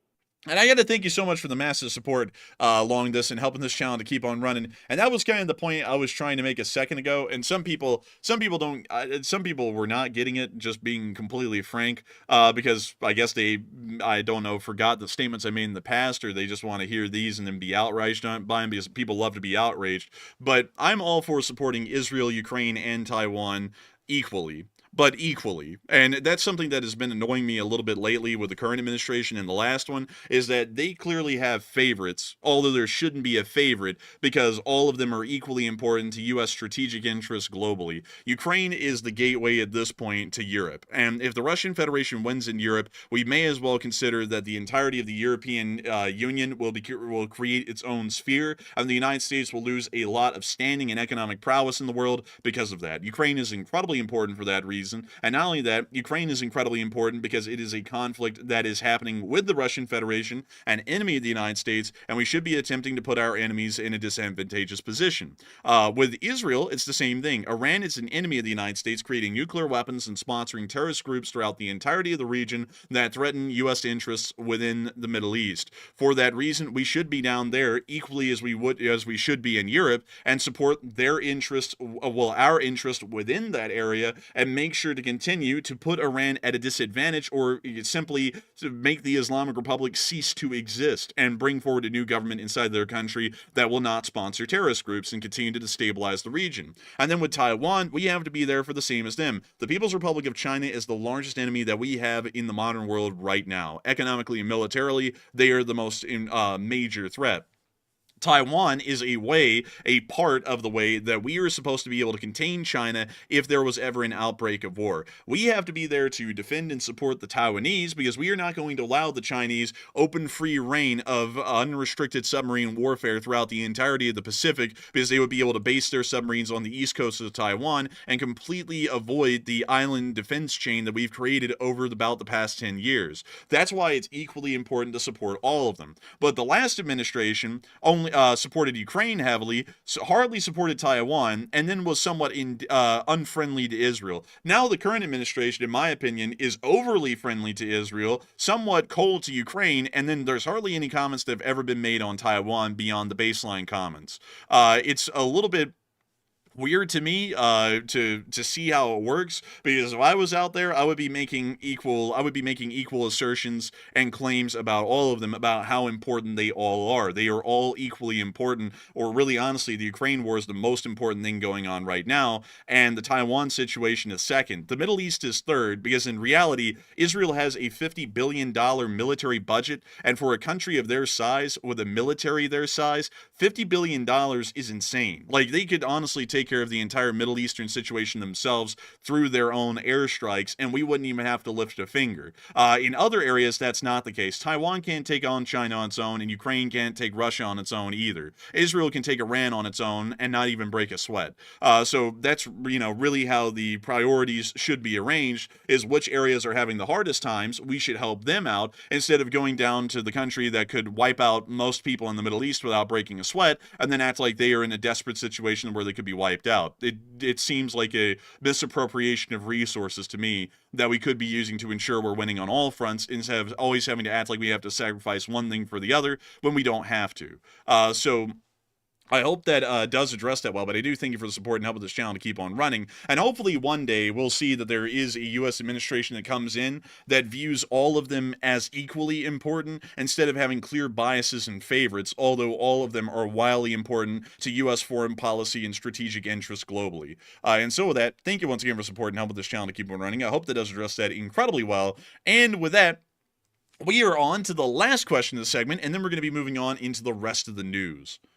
All right, and just a quick flash poll to actually get an idea of what people think about that question you were just talking about. This poll says, is Israel an equally important geopolitical objective for the USA as Ukraine is? And 48% said yes, they are equally important, while 26% said no, Ukraine is more important, and 20% said no, Israel is more important. And honestly, in my opinion, I would say they're equally important. I know a lot of people on this channel are really strongly for Ukraine, and so am I, but also we can't neglect the other places, like, for example, the Middle East, because if the Middle East gets out of hand and Israel's attacked and it starts getting invaded, that could be as bad of a situation as Ukraine getting taken over in indirect ways. So I would say I'm with the 48%. I think they're equal. But Enforcer, what say you? I would have to say with the 49%, they're equally important. I would say that Ukraine, Israel, and Taiwan are all equally important and pressing strategic issues currently. But once again, while they're all pressingly important equally, there are different amounts of resource distributions that need to happen to take care of the ones that are having the toughest of times. Ukraine, out of all of the three, is having the toughest time currently. They're fighting the full weight of the Russian armed forces and have been for 3 years. So if we are to allocate resources, we need to allocate them to where they're all equally doing well. Israel can do well with practically minimal support, like, just being entirely honest. The Israeli Defense Forces is wildly strong and well equipped for their size. They can take care of any threats that are around or inside of Israel's borders, either in Lebanon or inside of the Gaza Strip or in the West Bank. They are well outfitted to do that. The Israeli Air Force is as strong as it can ever be. They can deal with the threat of Iran entirely on their own and conduct the airstrikes we would conduct without us even having to be there. On the other hand, Ukraine can't do much of the heavy lifting of their own defense because they just don't have enough money to be able to put into their military. So we need to be able to be there to support Ukraine monetarily far more than Israel, because they actually would need it. They really cannot stand on their own. They have to have some sort of outside support to be able to stand on their own two legs. And so does Taiwan. It's the exact same situation with them. So while they're all equally important, we need to make sure to assess each individual case on a case-by-case basis and appropriate the proper amount of resources and support to each one, so that way they actually will succeed when the time comes. Because, like I'm saying, we could completely not be in the Middle East right now, and Israel could take care of the entire thing almost entirely on their own, and it would be fine. And we would still see that American and Western interests succeed inside the Middle East. But if we're not in Taiwan, the Chinese will steamroll them eventually. If we're not there to help them or support them or back them up, that's a lost cause. Same with Ukraine. If we don't give them some sort of significant military support in terms of materials alone, they are going to be eaten for lunch by the Russians. So we have to make sure that we assess each situation and make sure that in all fronts we are winning. So we need to give as much resources as we need and as less as we need to make sure that each one of them is succeeding. That's how I look at it. Maybe you'll agree with that. Maybe y'all don't. I don't know. I'll have to see in the chat if y'all agree with that. But that's how I look at it.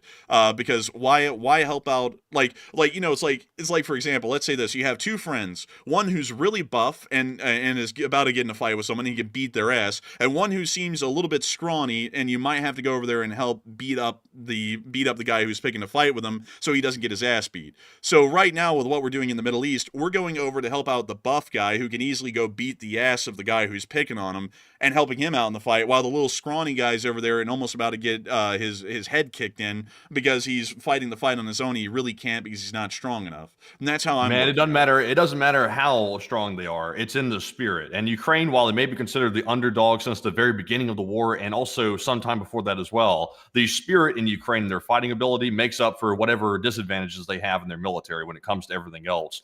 Israel, like honestly, here's typically the way it works in life from what I've seen. The buff guy that looks like he's going to beat everybody's ass gets his ass beat real easy. And it's the one that's unexpected, the underdog, that typically is the one that comes out swinging, and everybody's like, whoa, like, dang, that person right there has actually got something in them. They got the spirit behind them. So honestly, I would say that even though Israel's armed to the teeth, we shouldn't just dismiss Israel as being able to take care of themselves all the way, because we've seen that their systems can get overwhelmed when all these different proxy forces come up against them. And then you add Iran to the mix, Iran, the big daddy Iran, then it becomes a real bad shit show in the Middle East. So honestly, I would say that Israel's not the big, like strong fella you think they truly are. Of course, they're armed to the teeth, but ultimately though, they could be overwhelmed. So it's important to watch out for them too.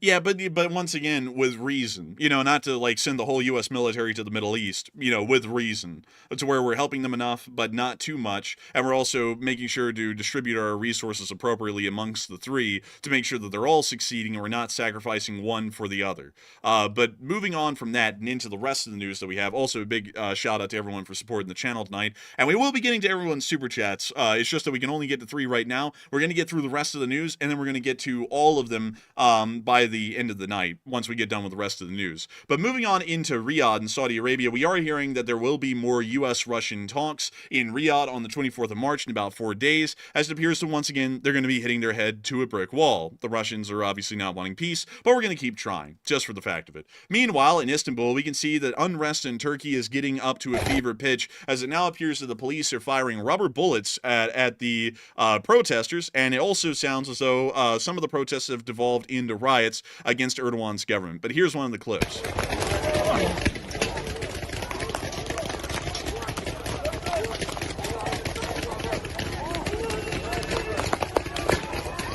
And we see them retreating as the police are firing an unbelievable amount of rubber bullets into the crowd.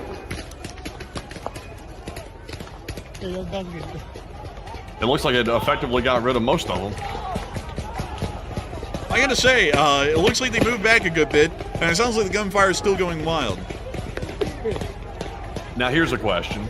Is the rubber bullet for a crowd dispersal method, is that more brutal than the LRAD that Serbia just used? Because honestly, that looks like mayhem right there compared to even that sound weapon being used. Well, I would say so, because, a rubber bullet can hit you and it can break a bone, like, if it hits you hard enough. It's like the LRAD, it just generally causes a good bit of discomfort, but nothing permanent. That can actually cause some pretty decent damage. So it's like, yeah, I'd have to say that probably is a lot worse. But it's interesting, man, how people pick up on some things and not others. Like the LRAD thing in Belgrade was all over the place. People getting hit by rubber bullets in the hundreds in Istanbul, it hardly even touches the surface of the news out there. Honestly, I would rather get hit with the LRAD than the rubber slugs. Those seem like they would be a doozy if that hits you.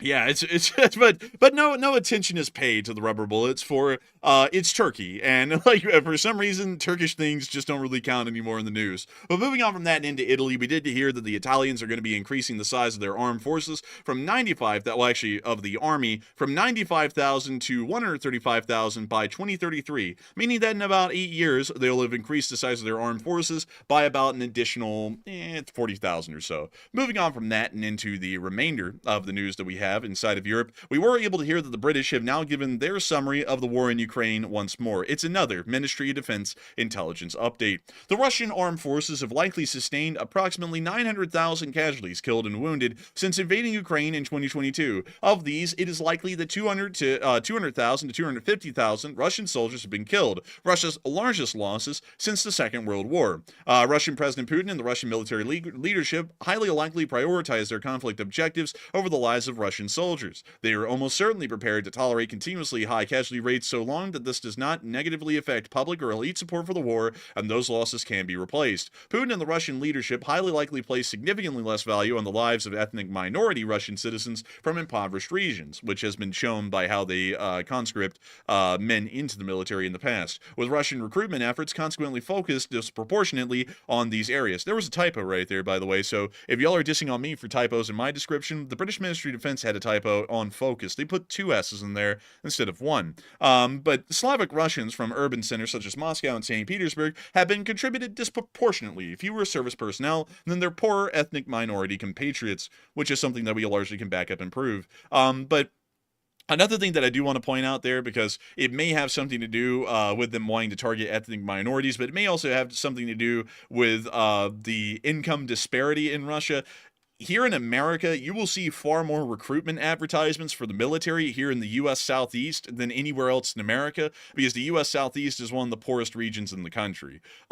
So they generally are trying to advertise to those people, because those people really don't have a lot of options for well-paying jobs here in the South. It's, you know, like you go work at the paper mill and make next to nothing, or you get in the military and make next to nothing, but you get a lot of benefits. So a decent amount of people end up choosing military service because it's a fairly good option for them.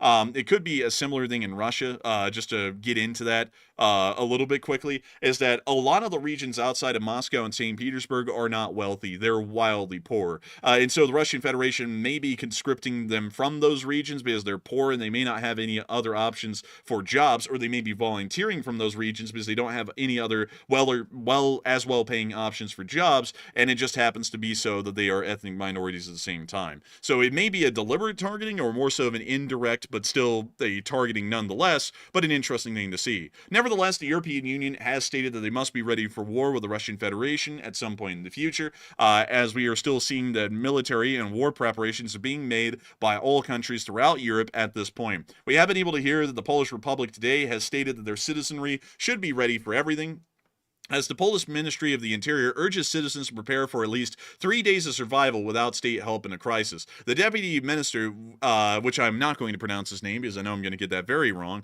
emphasized the need for supplies like water, food, medicine, and power banks. Similar advice was also given by the Netherlands. We also were able to hear that the Polish will now be ordering around 1 million anti-personnel mines to fortify its border with Belarus and Russia. To move requires withdrawing from the Ottawa Convention, a process that could take 6 months. But once that process is over, they're going to start pumping out mines like you have never seen before. It's going to be pretty wild. But moving on from that and outside of the European news and on into Russia, we were able to hear of a new Russian decree today that largely states that if you are not a actual citizen of Russia and not have any legal grounds for residence, you must leave the Russian Federation by September 10th of this year. This may be a justification for the mass deportation of Ukrainians that have had to move into the Russian Federation because of the war and because of them living within the occupied territories. We're not entirely sure yet, but a fairly interesting decree nevertheless. Now, finally moving on into Ukraine and the Ukraine war itself, we were able to hear within western Lviv that the Ukrainians did receive several new F-16 Fighting Falcons today, now bringing the number up to around over 30 F-16s in Ukrainian service, with once again 85 pledged in total that will eventually make it into Ukraine's armed forces, or the Ukrainian Air Force. We also were able to see inside of the Suja direction that the Ukrainians are continuing their efforts to hold the ground that they still have within this area, although it is diminishing. And we have been able to see that the Ukrainians ended up hitting the Suja pipeline today, which caused a ferocious flame and a fire. And it appears that it's burning quite nice. Is that the sound from the actual pipeline? I'm not really sure, because this was filmed by a drone. I think this is the sound of the little building that they're in, wherever they're filming the footage from the drone. I think they might have a gas leak in the building too. Do you smell gas?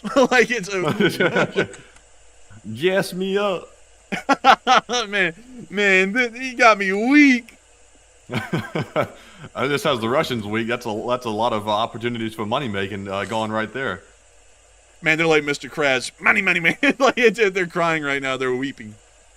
Mr. Squidward, open that damn pipeline.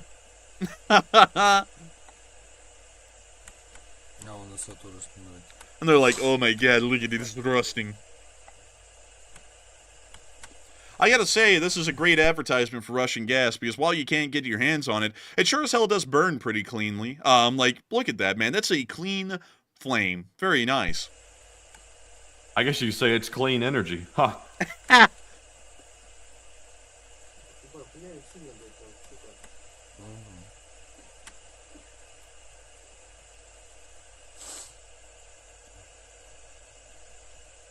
На замену скидывать видео. And that's the end of that clip. But it appears that the Russians are having a very warm time in Suja. Meanwhile, we were able to confirm today that the Ukrainian armed forces have been able to make offensive successes within the Belgorod Oblast, as it has been confirmed that they have taken the town of Demidovka. We had confirmation of that right there. And we also were able to hear that they are currently engaged in fighting for the town of Grafovka, which is just to the south of Demidovka. So at this moment, we are understanding that Ukrainian armed forces are actually conducting an offensive into Belgorod, and we now have confirmation of the scale and scope of that offensive as of today. Moving on from that and into our location unknowns, we were able to see Ukrainian aviation in action in this shocking clip. Whoa! So be it. Man, the SU-25s are out there, and they're working.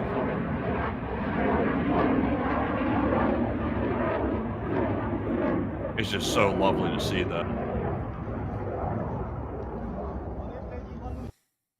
That's the end of that clip right there, but very nice to see. Moving on from that and into our next clip, we also got to see a fun new toy that the Ukrainians were playing with. We call this the Annihilator. It appears to be a BMP, well, not entirely sure on that. Might be a BMP autocannon that they've custom made into a machine gun, but they call it the Dashka. Here's the clip. Well, it's kind of cool. It is goated, like I will admit, and it is even more goated when it shoots. Take a gander. Готов, кричи. Стрельба готов! Огонь! Огонь! Oh, Damn, boy. Damn, look at that. That thing's crazy. Хорошо, только ниже и левее. It's an automatic 50 cal? I think this thing is, you know what? Now I know what it is, folks. It is a Dishka. It's not a BMP, let me go pull up a Dishka. Here we go. So it's this. Well, I actually held up. What the hell? I'm not really sure on that one. Might be. I'm not exactly sure on this, y'all. I think that might actually be a 2A42 machine gun. Let me go see if I can find that. Let's see here.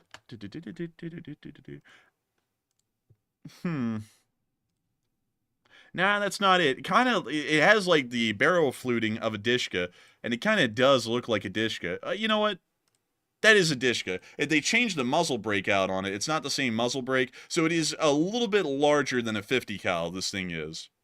That's crazy. An automatic weapon larger than a 50 cal that some guy's just firing just on a stand like that. That's honestly sick, actually. That's like the kind of stuff that America would do. Man, it's absolutely crazy. Like, there is a crazier one out there that I thought this was, but it's not. Let me go pull up the Ukrainian 30mm machine gun. Let me go see if there's a picture of that out there somewhere.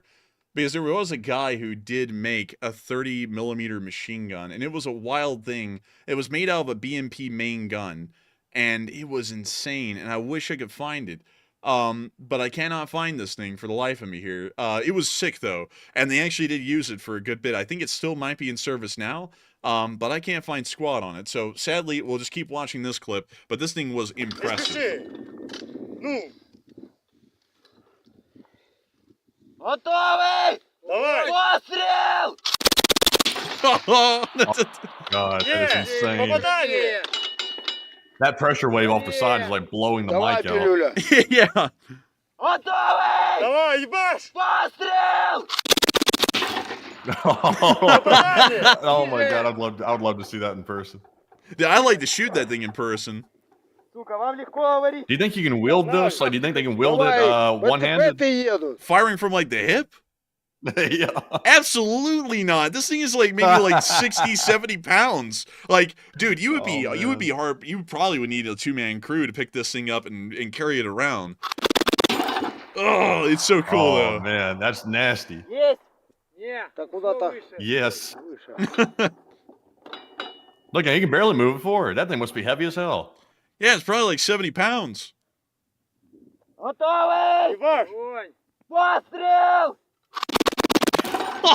Dude, it's Man, just so cool. when he fires, he's acting like it's freaking traumatizing or something. He keeps having to like pause every time he takes a few shots. Dude, he's also screaming like he's going through a traumatic event as he's shooting it. He's like, listen to him, man. Готовый!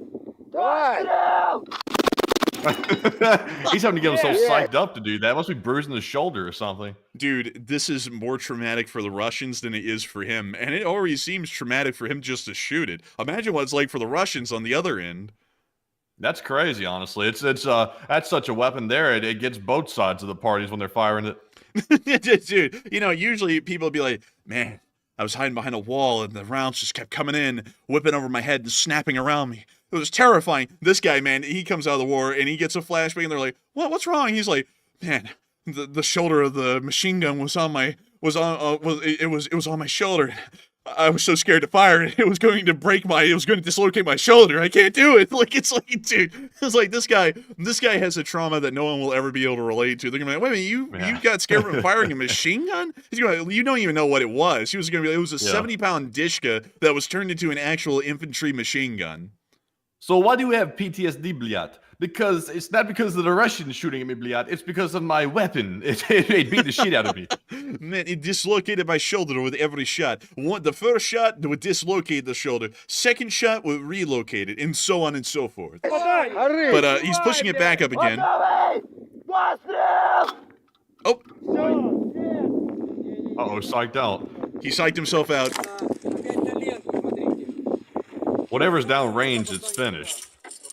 And you still see the dust kicked up from the rounds hitting down there. Like, that's wild. But anyways, moving on from that clip and on into the casualty report, we did get a fairly nice casualty report today. And take a gander at this. Oh no! Wow, zero Bobcats, I have to say. But the left side of the chart is like busting every night. But Enforcer, tell us more. And I gotta say, the losses were busting. According to Miss DC Keeper, the record's 270 days with over 1,000 Russian soldiers wounded and killed at the daily troop losses. Tomorrow, the total will be 900,000 Russian soldiers wounded and killed. 179 UAVs is the 10th highest daily loss, and every category is at or above the 7-day averages, except for vehicles. But nevertheless, it's time for us to get into that loss report, and oh, buddy, was it high. 1,400 Russian soldiers were wounded and killed in the past 48 hours, along with 38 APCs, 91 supply trucks, 13 main battle tanks, 43 artillery pieces, 179 drones, 2 MOSs, and 3 anti-aircraft warfare systems. It was a very impressive day, and it's time for us to get on into the front lines and show y'all why it was so impressive. We were able to see the Ukrainians hitting Russians all over the place as rock music played while I tried to put that in full screen.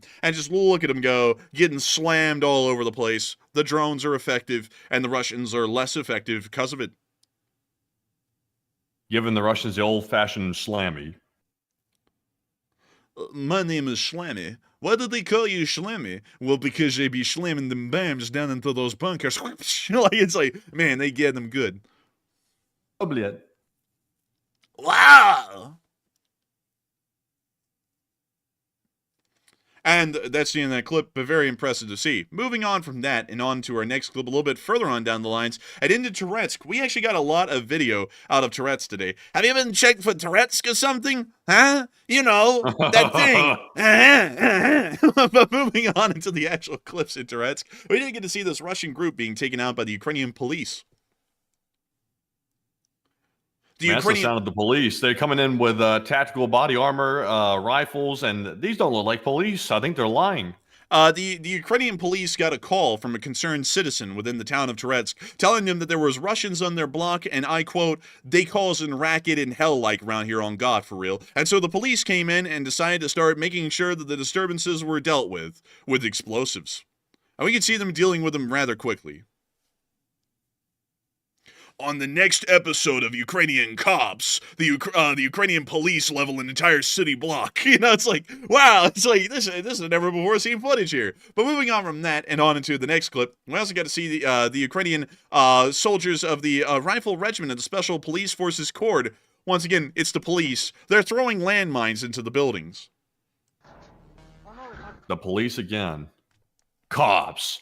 All Russians are proven guilty until proven flattened in the court of war. All Russians are dead until proven living, and then they're deadened again. it's at the cord. That's their motto. But you see them running up to the building. You see, we have a special law for Ruskies. They don't get guilty or innocent. There's nothing. They just simply go. Here in Ukraine, the Russians have the right to remain liquidated. They were liquidated from the beginning, and they're still liquidated. And we see them getting the satchel charge ready. He just threw it in there. That thing's about to go up. We see them running back now, and they're like, get the hell away from there. There's a freaking bomb. Like, it's about to go off. So now they're clearing the way. Clearing the way. We see them getting into cover here. And rather quickly at that. Don't want to be out there when that thing goes up. And there was the explosion. It blew out the side of that building. Holy moly. I guess they didn't need a search warrant for that one. Moving on from that and into the next clip, we also got to see the Predator unit, once again, of the Ukrainian police, knocking out more Russians with their drones. I guess you could call this one a no-knock warrant. Man, I'll tell you what, the police usually have drones, but it's usually just for surveillance. It's usually not for, going in and actually, getting them. This is the patrol unit, by the way. I think that's a lie. Man, this is the patrol unit. They're looking for Russians that are speeding, possibly intoxicated, and they're handing out citations in the form of drone bombs. And we can see that the citation was handed out successfully right there. Pay on receipt. And the receipt was given. But nevertheless, we can also see them showing the Russian hideouts being targeted by Ukrainian artillery. This is the one thing that happened today in Touretsk that was not done by the Ukrainian police. Geez, one thing that they need to do is repaint these buildings. They've been saying, Matthew, that the whole city looks kind of rough because the Ukrainian police, they check on the welfare of the Russians in the town. They do welfare checks pretty often on them. But instead of your normal police welfare checks where they try and make the situation better, they try and make sure that the Russians are worse off by the time they're done with them. Oh, bliat. Reverse welfare. Bliat, have you gotten your welfare check? Nah. There you go. Like a free RPG. Like it's... Surely you didn't mean money, bliat. We're not doing a check. We're not checking you. We're going to actually check on you. Here in America, the gangs roam the streets with 9mm and RPGs. In Ukraine, it's the police that are doing it and the Russians that are hiding. That is why they are the best in the world. But moving on from that and down to Pokrovsk, we also got to see the defense of Pokrovsk from the eyes of the War Grand Family unit of the 3rd Army Corps during the Battle of the Donetsk region. This is around Pokrovsk. I don't know why I stuttered so badly there, but here is the clip. We can see them here getting their rifles ready. What kind of a rifle is that? Oh, it's an AK. One of the few units I've seen using AK still. That guy was about to say goodbye to his buddy's intestines, I think. What? He was literally pointing his AK at the guy's intestines. Oh.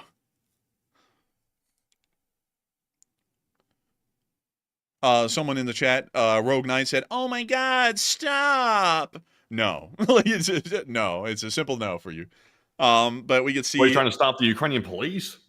I think so. I think he's trying to stop the Ukrainian police, and I'm sorry, but there will be no stopping the police. Sir, step back. But we can see here that the Ukrainians are hanging out in their foxholes near to the city.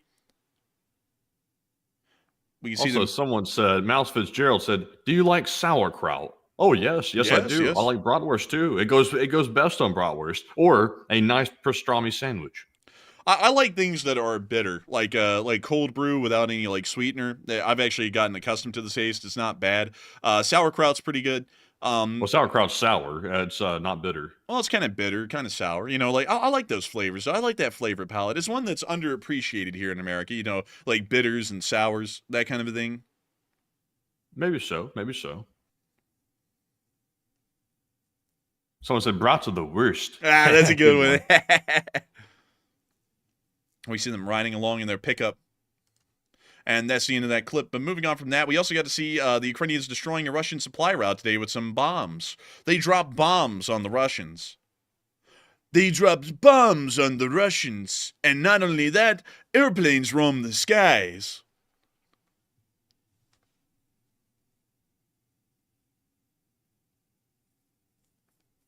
And that's the end of that clip, but nice to see. Moving on from that, now to that area, it's now time for us to move on down to the southern front. We got to see that a Russian training ground got hit today. There are the Russians. They train. They train a lot. Honestly, they don't. But we can see them down there near to these piles of tires. And we know that that's a training ground because we can see them laying down, firing their rifles down towards the right side of the screen. But here in a second, things are going to go very wrong as artillery starts to rain down from a HIMARS. This is a new training exercise, bля. Try to dodge the bombs. They said, okay, everyone, to make this rifle throw more accurate, HIMARS hits us, you have to fire while getting hit with shrapnel. But moving on from that and into the next clip, we also got to see Grid get blasted by HIMARS strike today. Take a gander. Man, they're throwing up the Squid Games gang signs.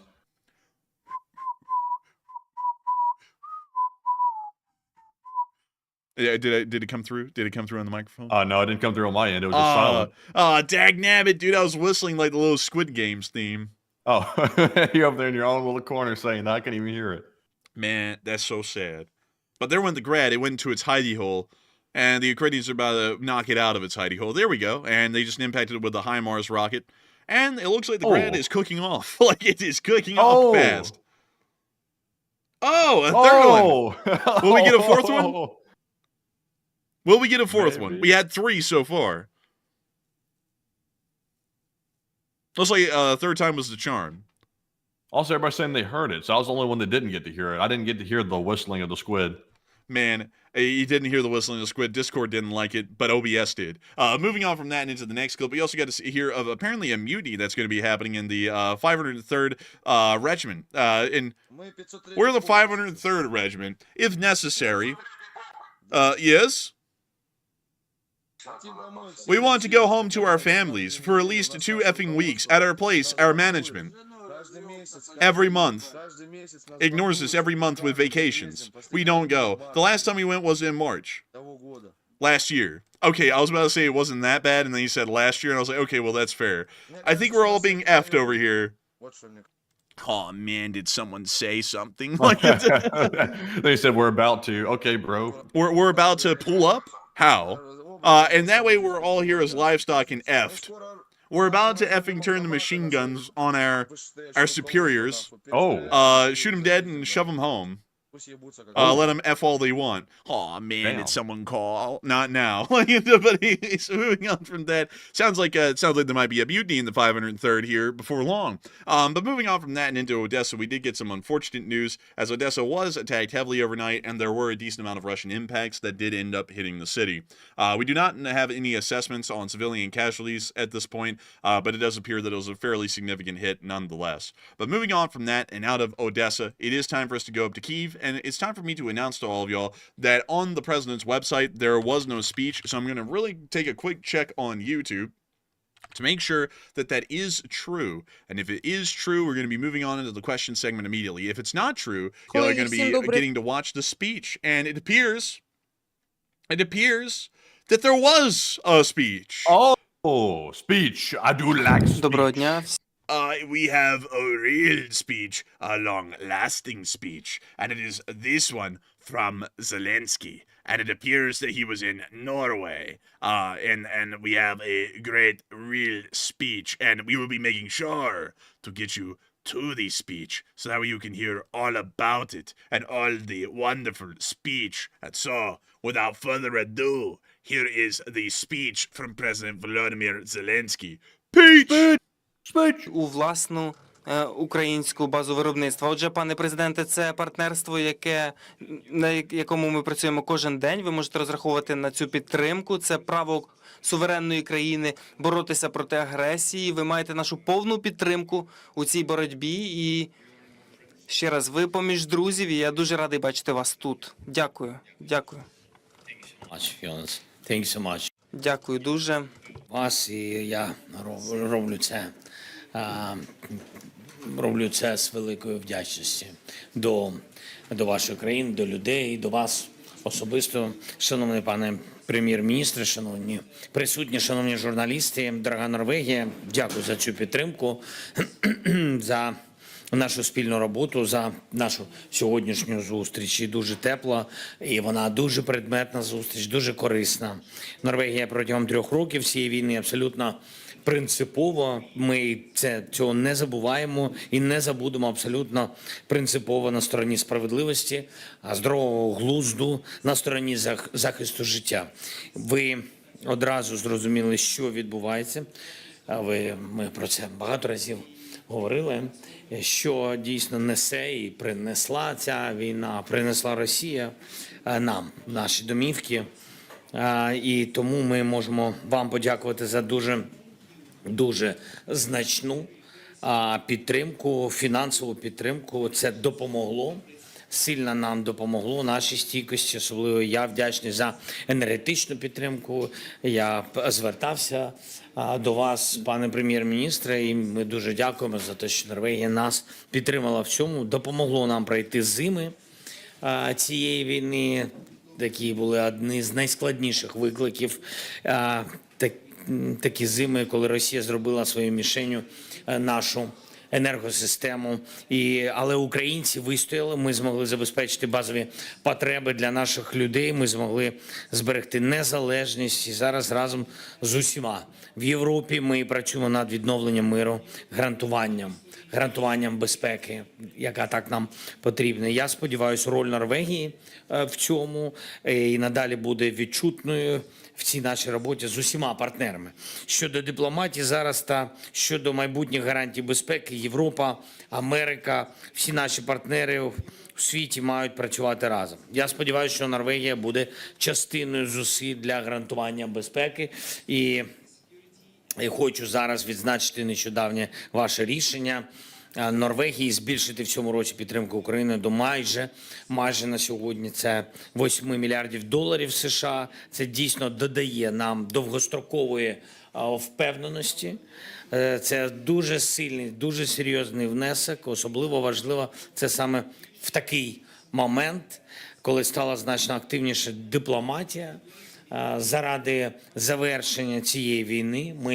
Дійсно, я з тобою погоджуюсь, дійсно дуже важливо, щоб в дипломатичних цих кроках Україна була в відмінній формі, була стійкою. Я дуже дякую тобі за те, що ти робиш, дорогий Йонасе. Ми підкреслюємо, що тільки на сильних позиціях дійсно України можлива сильна дипломатична робота і справді надійне завершення війни. Ми цього бажаємо більше за всіх у світі, що справедливо, бо війна на території нашої землі, нашої країни.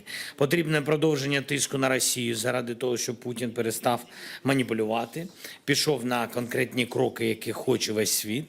Зокрема, одним із перших таких кроків повинна бути тиша. Так, зараз ми говоримо і Сполучені Штати, і інші партнери, що тиша в небі, може бути припинення ударів по енергетиці, і припинення ударів по людях, по цивільній інфраструктурі, припинення вогню на морі може розглядатися реально безпечне мореплавство. Також маємо прийти до припинення вогню всюди на території нашої держави. Це важливі кроки всіх сторін, але передусім всі бачили, що Україна безумовно погоджується на це. І ми чекаємо, коли агресор на це погодиться. Принаймні ми чекаємо, що партнери будуть тиснути на Росію. Безумовно, для нас важливо повернення військовополонених, повернення наших цивільних, повернення всіх людей, повернення дітей додому. Процес непростий, складний.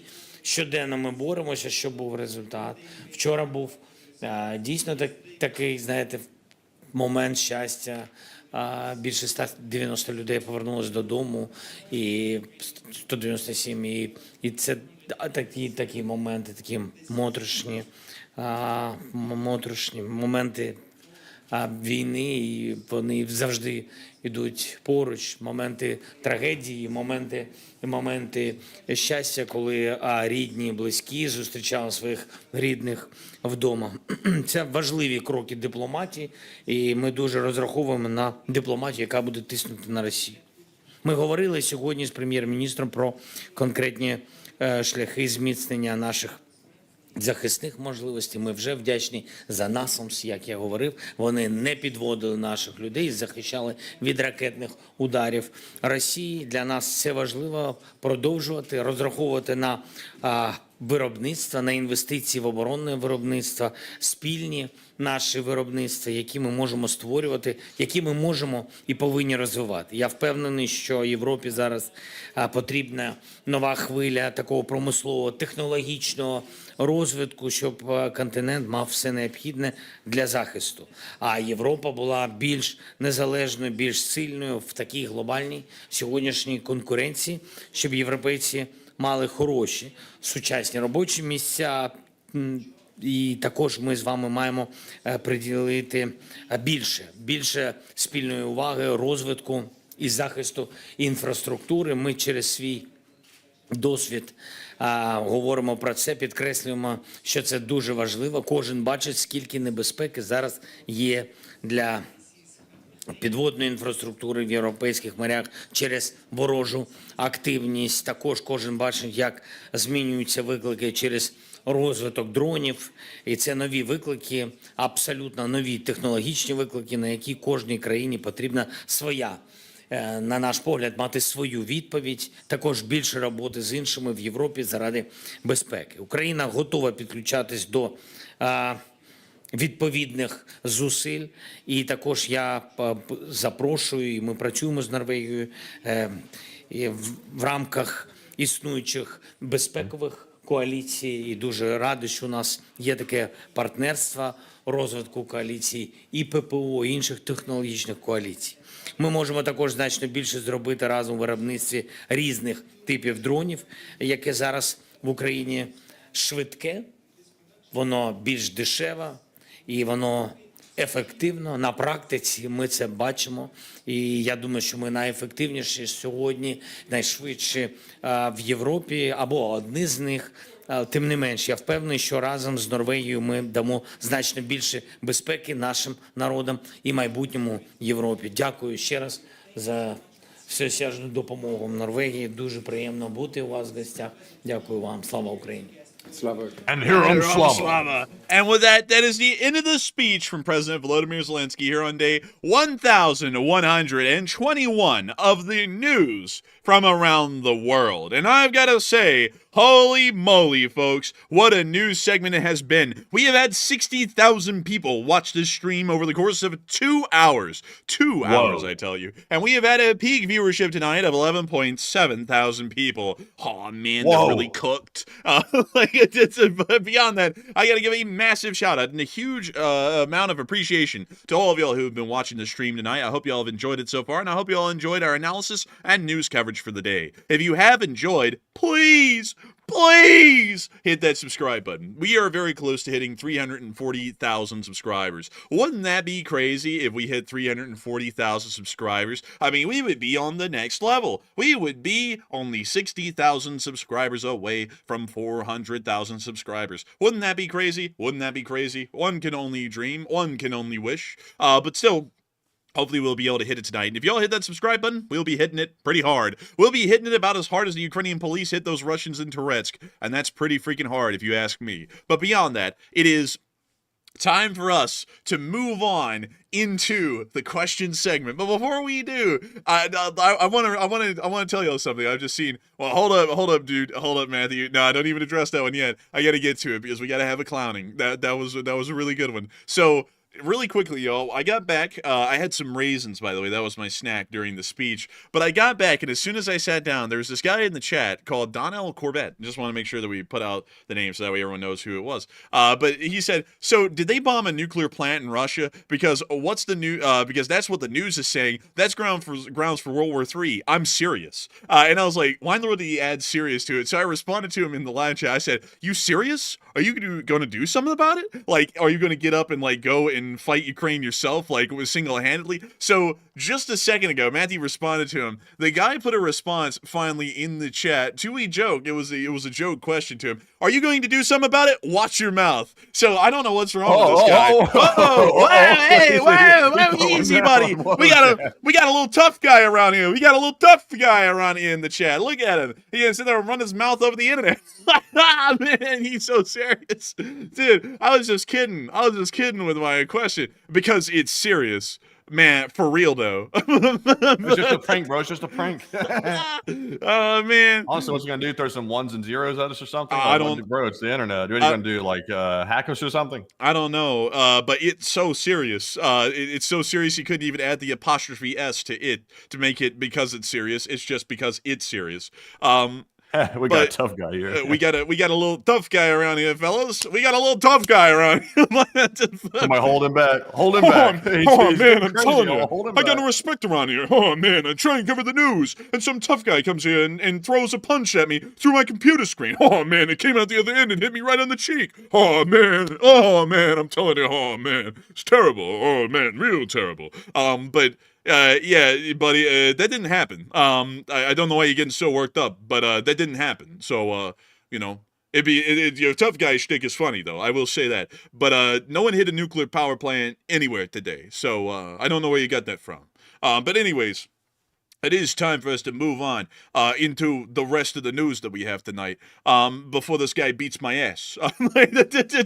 Before this guy gives me a real shellacking, we got to get into the rest of the news tonight, and we don't even have any. That guy's scaring me so much. He's like the new Anthony Studebaker. This might be our new boss, especially if he beats us around enough. But beyond that, Matthew, I understand that we've thrown another poll at everyone. I think this guy's name is Regic. But nevertheless, Russian forces report Ukraine is advancing into Russia's Belgorod region as their forces panic. A lot of people have been putting in their thoughts on this, or their 2 cents, more or less. But beyond that, Matthew, what are people thinking about this? Are people thinking that Ukraine's going to invade rather quick-like?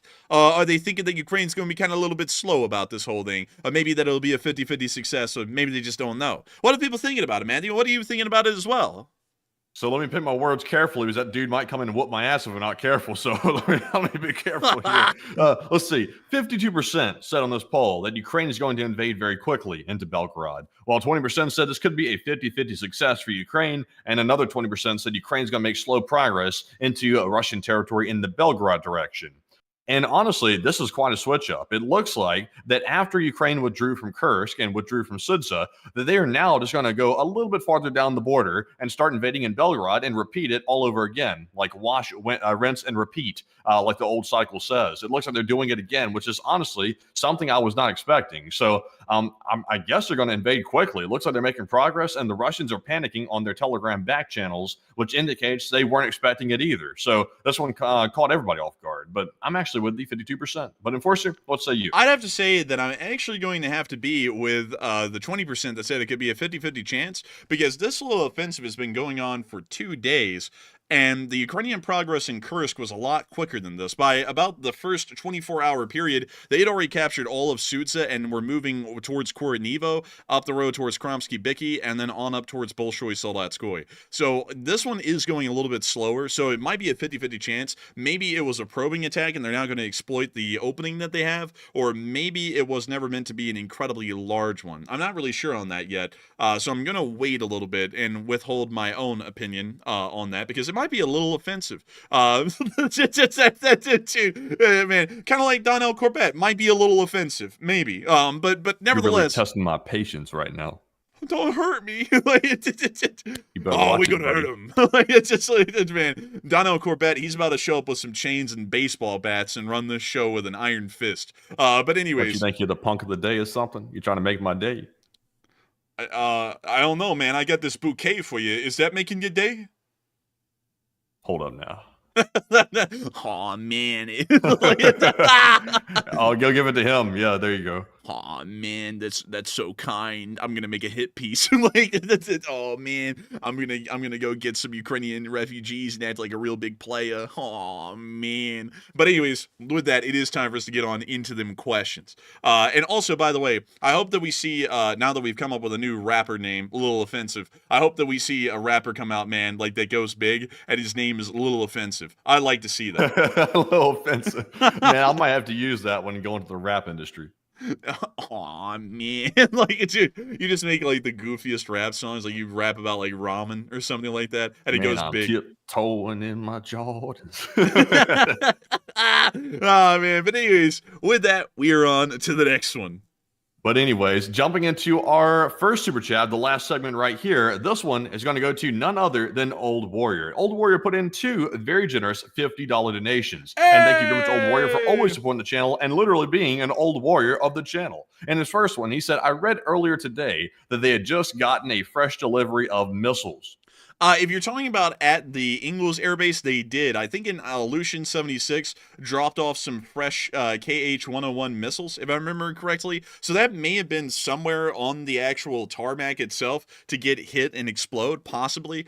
So if you're talking about Engels, yes, that is correct. They did get a new shipment of missiles just today on board an IL-76 into the region. And so with that, I thank you for that massive support and also being an old guard and a channel legend. And I gotta say, I got to thank you all once again for the support and helping this channel to keep it running, especially you, Old Warrior, because you've been around for quite some time. And I got to thank you once again. And I hope that does address that first super chat well. Also, we have an update. We have an update from Donnell Corbett. He said, and I'm not tough. All I was trying to say is all you adults tell us we need to be nice to people, but y'all turn around and do the complete opposite.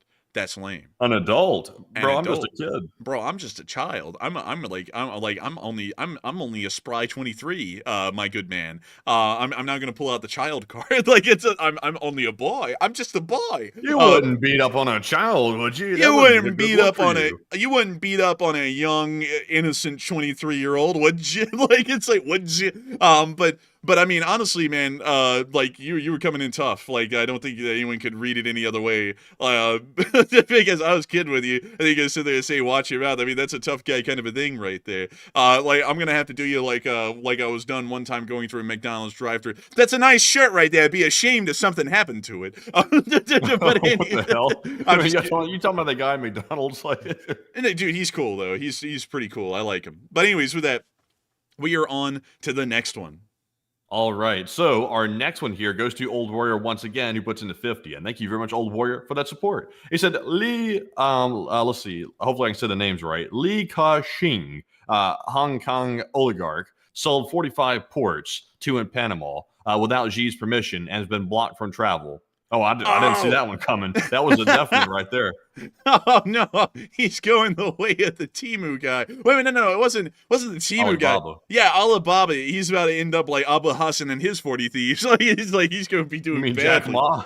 Yeah, Jack Ma, man, he's going to be doing bad. He's like that's not going to turn out well for him, Old Warrior. That guy is going away for a couple of months, and he'll reappear in the public, but he'll seem very different. He'll be a broken man by that point, sadly. By the time they get done with him, but yeah, that goes to show you that sometimes it doesn't pay to be at the head of one of these companies in China, because if you make the wrong move, your head rolls. Well, your head doesn't really roll. They don't do that in China much, but they re-educate you, and that's a very unpleasant process. But still, I got to thank you once again for the support and helping this channel to keep on running. Because if it wasn't for folks like you, Old Warrior, we wouldn't be able to make this thing possible and keep it running. And best of luck to that guy. He's not going to be having a fun time with it. But anyways, with that, we are on. Oh, no way, man. Did you see that? Someone said, someone changed their name to Little Offensive. Like, someone actually did it in the chat. See it? Oh, yeah, I see it right now. Honestly, you should have copyrighted that. That would have been a good one. Oh, dude, that would have been a great one, man. I could have said, Russians on the beat, ho, something like that. That is offensive. Man. Let's see here. What's another thing that would be offensive? We'll save that for another time. But anyways, with that, thank you once again for support, Old Warrior. I hope that does address that well, and I love to see that the name was actually changed. Pretty impressive. And so with that, I hope that does address that well, and I think once again. And now Donald Corbett's going back into being a tough guy. Well, you shouldn't have said that, is what he said to my answer to him on air. This guy alternates in between nice and a tough guy. Technically that's bullying. Dude, you're the one bullying us. I kidded around with you, and then you're gonna get all like feisty in the chat. Well, there went Donald Corbett. He was not long for this world. Matthew just went and got him. He's banned. So with that, we are on to the next one. And our next one goes to Long This, who puts in a 50 once more. And thank you very much, Long This, for that $50 support yet again. And we appreciate it very much. That is the third super chat of the night from Long This. And that is very generous of you. They said, it's odd we have to make enemies. Will the U.S. fall if Taiwan, Israel, or Ukraine falls? Vietnam fell, and seems we are okay. And will the men on this channel go fight for those people? Huh, interesting question. Let me go make sure to read that one. Let's see, it's odd we have to make enemies. Will the U.S. fall if Taiwan, Israel, or Ukraine fall? Well, no, the U.S. wouldn't fall if any of those countries fell. But the thing is that if you continue to make bad options over and over and over again, you're eventually going to see your country fade into obscurity. Look at Russia.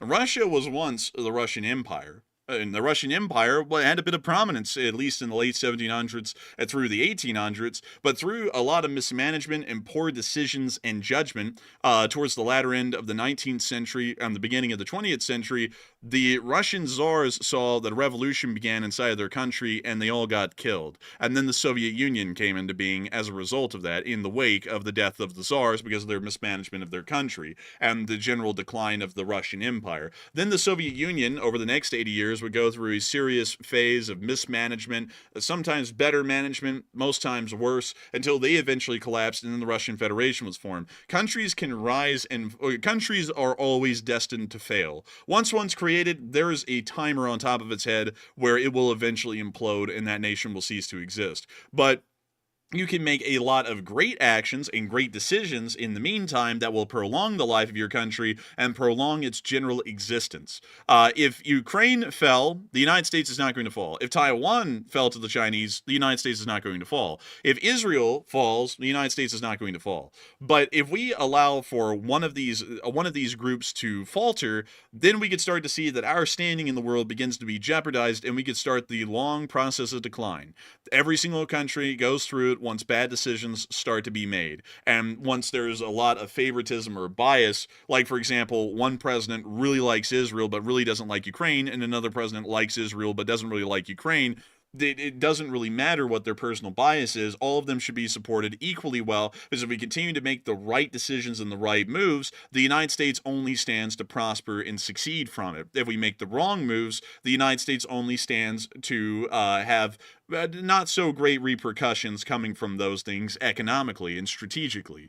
That's kind of how it works. Like that's kind of like saying, well, I mean, if the Union lost the Civil War, would America collapse? I mean, technically, no. The Union would still exist, or at least the United States would still exist. It's just they wouldn't have half of the country anymore, and that means that the country would only have half of the GDP. That also means that most of the North at that time wouldn't have had a substantive enough agricultural industry, meaning that they would have to start to rely on food imports at that time. It's not a good position to be in. Like, you can just keep on saying, there's no skin off our back, this wouldn't lead to the exact death of the country, until you whittle the country down in its position economically and militarily to the point that you actually do see that at some point in the future, one war could actually lead to the end of the country as a whole. The country could just cease to exist at that point because we've continued to say, this isn't a hill to die on.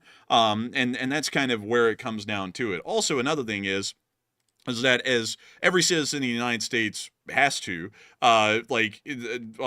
yes, we would go and fight for these people if we had to. If the United States ever got attacked in any of these regions and a draft was started, it's not really like we can say no. If the U.S. military drafted us, we go. Like, that's the duty of the citizen to do. I can't join the military. That was the original plan because I got pretty severe scoliosis. But if they lower those conscription requirements, I can be drafted in. So that would be my answer to that question, Long. That's very interesting questions, though, but you have to stand for principle and you have to stand for your own interests, because if you don't, you're going to lose them all. So with that, I hope that does address that well. Thank you once again for the support. And with that, we are on to the next one.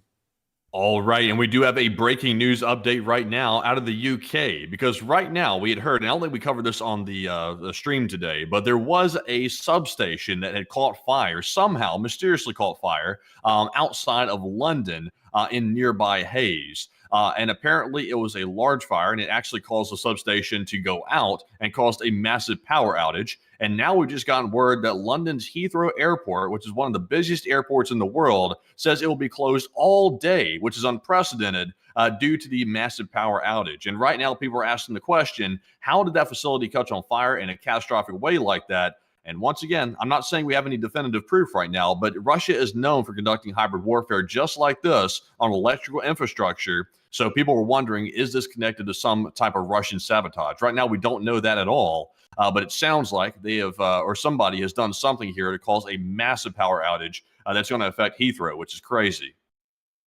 That is crazy. That's actually shocking, really. And I would assume that it might be sabotage. It seems like that would be likely, at least with the sabotage trends that have been going through the area. But you know something that's also interesting, Matthew, is that London Heathrow is the busiest airport in Britain, and it only has 2 runways. Isn't that kind of crazy? Yeah, that is crazy, honestly, because most international airports this size have more than 2 runways. They actually have wanted to extend the amount of runways they have and build 4 of them, generally over these reservoirs out here. But the problem is that they've been a lot of backlash from everyone in the area that they don't want the airport to get larger. And also, what's kind of crazy is that if they built out some additional runways out here, the runways would literally border the royal estates at Windsor Castle, like the very tip of the runways would. Yeah, you don't want that. Windsor was a nice town. That's where we stayed when we jumped out of Heathrow. We went straight to Windsor, which is pretty nice over there. I can't remember the hotel we stayed at. Somewhere in the main street, I think. Somewhere around here. I think it was down the street right here, somewhere. See, it was one of these. It was the McDonald Windsor Hotel, I believe. Yeah, that was it. That was a pretty cool hotel right there. It was very odd because it was like a creaky, like wooden structure on the inside, kind of like historic, but it was pretty cool. Wait, no. We stayed at this one, the Castle Hotel, because remember they had that little restaurant down there. Yeah, that was either Marco Pierre White or Gordon Ramsay or somebody's restaurant down there, and it was aight. It was all right. Let me go see if I can show you a picture of this. Because it actually was pretty cool. Yeah, this is the hotel. Remember it now? Remember it now? Oh, yeah, I remember it, definitely. Yeah, and then they had this nice little lobby. I wish we could show y'all, though, the staircase that they had, because it was very classic. It was 19th century. Oh, here we go. There it is. That was the staircase up to the 2nd floor where our room was. It was really cool, actually. I really like that hotel. But also, they had a train station right here. And I believe this was serviced by Great Western. But yeah, there it is, a Class 166 of the Great Western Railway. We actually went here. Remember that, Matthew? Like, we walked down the little way to that station. I think so. Let me see. I can drop that down and show that to all of y'all, because it was pretty cool. Yeah, remember this? Like, we walked through here. Yeah. I remember this now. Yeah, I remember. Yeah. And then we walked down to the station and looked around, and because all this was connected to the train station. But pretty cool stuff, actually. I really like Britain. Britain's a really neat place, and the only country that we've ever been to overseas. But beyond that, also there's another train station right here. Huh. 2 train stations in one vicinity? That's too much for me. And this one's served by Southwestern Railway.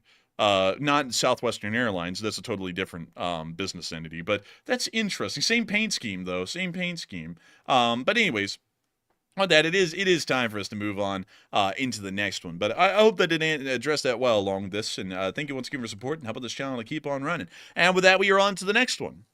All right, so moving into our next super chat, this one goes to Red Bart, who puts in a $50 donation, and thank you very much, Red Bart, for that 50 Canadian, and he puts in a super sticker of the YouTube creature destroying a city, and waving a yellow flag because it's very cautious on the racetrack. It likes to let you know there's caution as it's tearing the place up. But thank you very much, Red Bart, for that support, and that is massive, and we appreciate it very much. And Enforcer, what say you? Man, that pair is sadistic, man. It's waving red flags like, watch out, I'm killing you, as it's stomping everyone in the town. It's like, that's honestly a sick pair right there. And you know, that ought to be the name of a heavy metal band, Matthew, Sick Pairs. But beyond that, I gotta thank you so much for the support and helping this channel to keep on running, Red Bart, because if it wasn't for folks like you, we wouldn't be able to make this channel possible. And I gotta give you a massive thanks, all the way up there there in Canada for supporting this channel and helping it to keep on running. I wonder where you're from. Are you from the Northwest Territories, Yukon, Nunavut? Are you from British Columbia, Alberta, Saskatchewan, Manitoba, Ontario, Quebec, Newfoundland, and Labrador? They just have a dog in there, so they named it after the dog. And also, are you from Nova Scotia or New Brunswick? Or where are you from? Where are you from? I find that quite interesting, Red Bar. But I nevertheless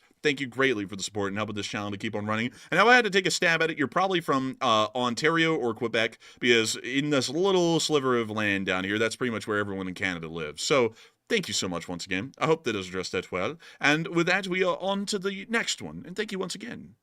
Yes, indeed. And our next one here goes to Rick Galenchin, who puts in a $30 donation. And thank you, Rick, as well, for the 30 Canadian. Hey! Just like Red Bart, it is another 30 Canadian. And thank you very much, Rick, for the support. He said, the Enforcer rocks. Hey, and thank you so much for the support and helping this channel keep on running. Thank you for the kind words. We really do enjoy running this channel for y'all every night, and I hope that we've been able to... Hey, no way, Matthew. Right when I said that, guess what? We just hit 340,000. No way. No way. Exactly on the dot, right then and there. Oh, Crazy. boy. I tell you what, we almost got 1,000 subscribers on that video today, which is a record. We hadn't had that in ages. That is a crazy comeback.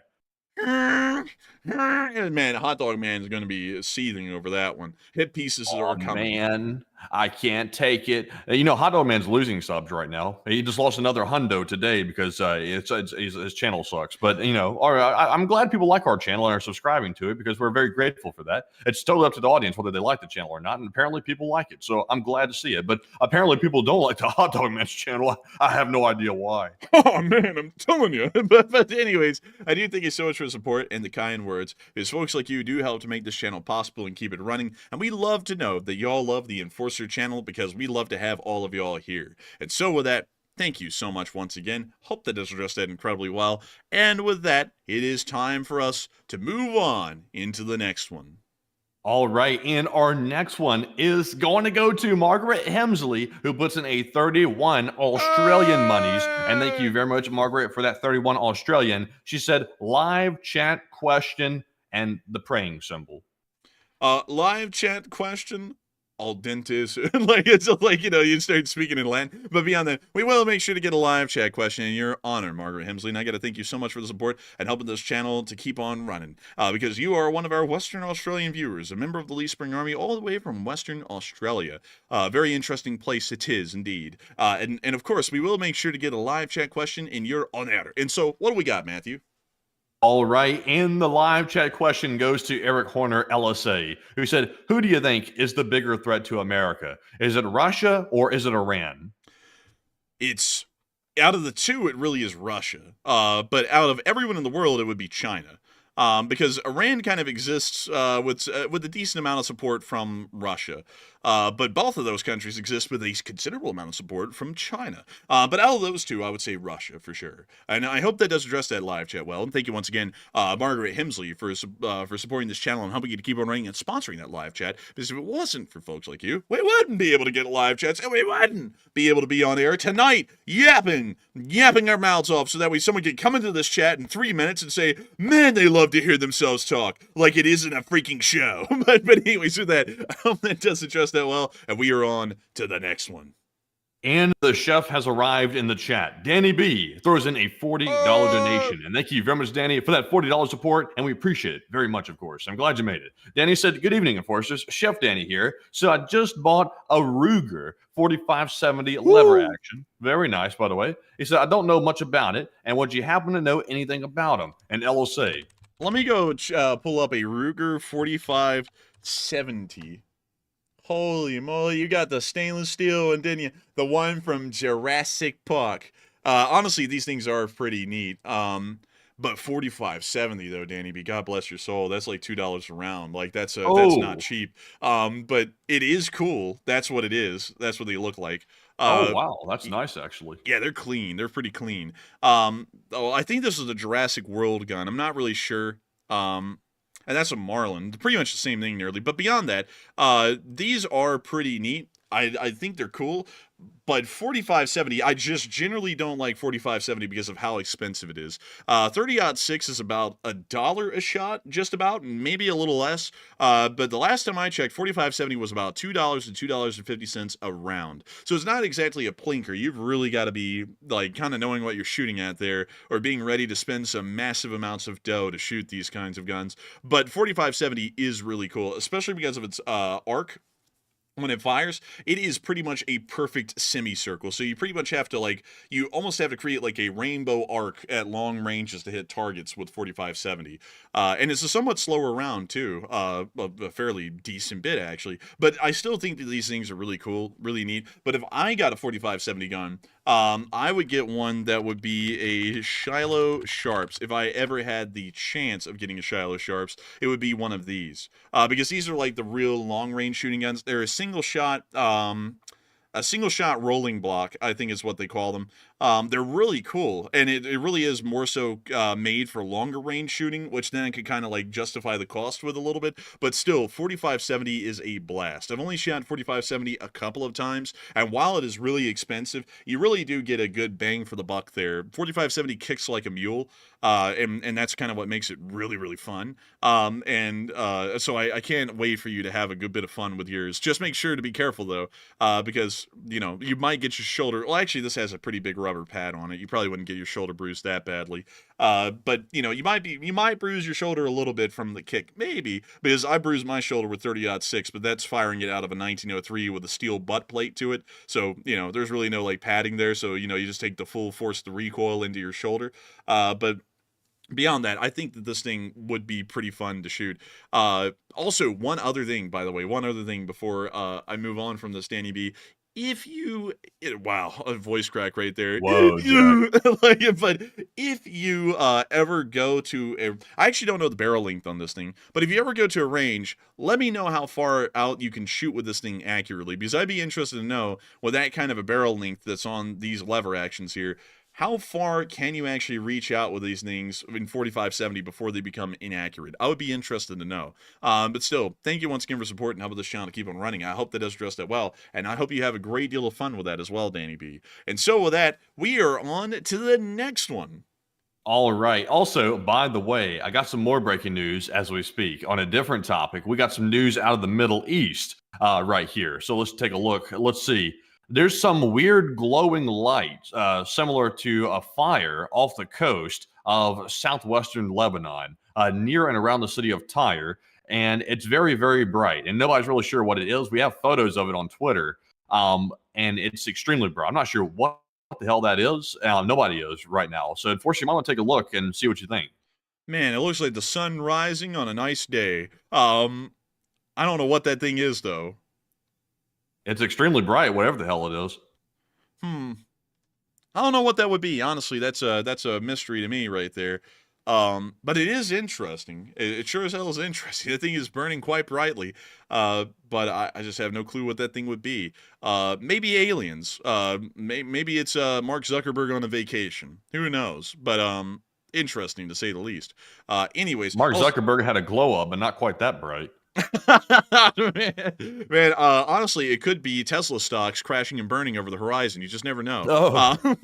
It's like we're hitting all sides here, hitting all sides.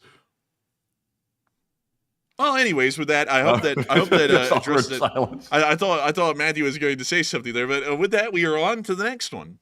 All right, and our next one goes to the B-Man, who puts in the 20. And thank you very much, B-Man, for that $20 support, and we appreciate it. And B-Man said, Zelensky build a golf course. Name it USA Freedom. You know, you could do that. You could do that. You could also make one of them, make Ukraine great again. You know, you do that, and that probably would ensure support into the future, possibly. But still, I thank you so much for the support and helping this channel to keep on running. That is an interesting idea. Maybe they need to look into that and do some research, maybe hundreds of millions of dollars of research into it, and maybe we'll be able to come up with an answer as to whether that's feasible or not. But still, thank you so much once again. I hope that does address that well. And with that, we are on to the next one. And up next, we have a $20 super chat from Listening Post. And thank you very much, Listening Post, for that $20 support. That is your first ever support on the channel. And thank you very much for listening in right here at your post. There was no comment to address. It was from Canada, by the way. They're listening out of Canada. They're listening out for all the trouble coming out of the United States. But thank you very much for that support. And Enforcer, what say you? And I got to thank the Listening Post for their first super chat to this channel ever. And I got to thank you for just making this thing possible and helping it to keep on running. Because while you didn't throw in a comment, you're helping us to be able to burn that midnight oil here on this stream. You're helping us to be able to make sure that we get the news out for hundreds of thousands of people every single day, like we did today. Matthew made an amazing video that looks like it's going to get over 200,000 views. It's one of the first ones that we've made that will do that for a while. I mean, look at that boiler right there. Look at that boiler. And I got to thank you so much for really enjoying this channel, because folks like you help to support our work and make it possible for us to do this each and every single day. And so with that, thank you once again. I hope that has addressed that incredibly well. And with that, it's time for us to move on. And I say move on into the next one. And our next one goes to, excuse me.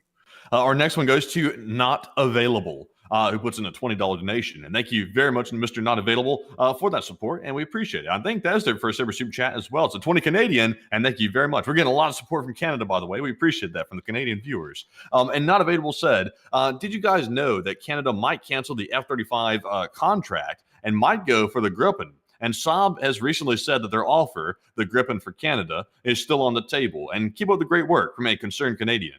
We have heard about that, and it is an interesting change, because Canada was really wanting those F-35s, but now they might go with a Gripen, because that thing do grip the air when it takes those tight high-G turns. But nevertheless, that might be because of the perceived instability of the United States, and also the fact that a kill switch was highly advertised for them, that the U.S. could just turn off their aircraft. And actually, funnily enough, I think Lockheed Martin came out on their Twitter and said, there is no kill switch on our F-35s. But once the trust is eroded like that, there's no way to get it back. You can't make a public clarification for it.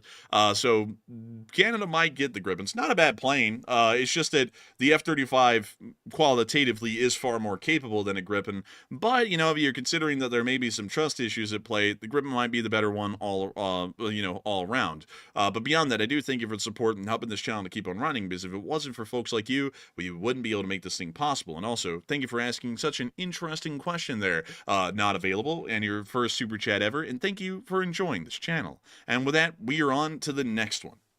And our next one goes to Little by Little, who puts in a $10 donation. And thank you very much, Little by Little, for that support. And they said, my wife is panicky about World War III and nuclear war. Oh, and she should be, honestly. That's something that should panic us all, unless somebody might be a sociopath. But I said, don't worry. The Enforcer has got this. But what insight can you share so I can calm her nerves? Well, as a qualified expert in the field, panic. I'm just kidding, by the way. Don't panic. I'm just playing around. World War III is probably a good ways away if it ever would even happen.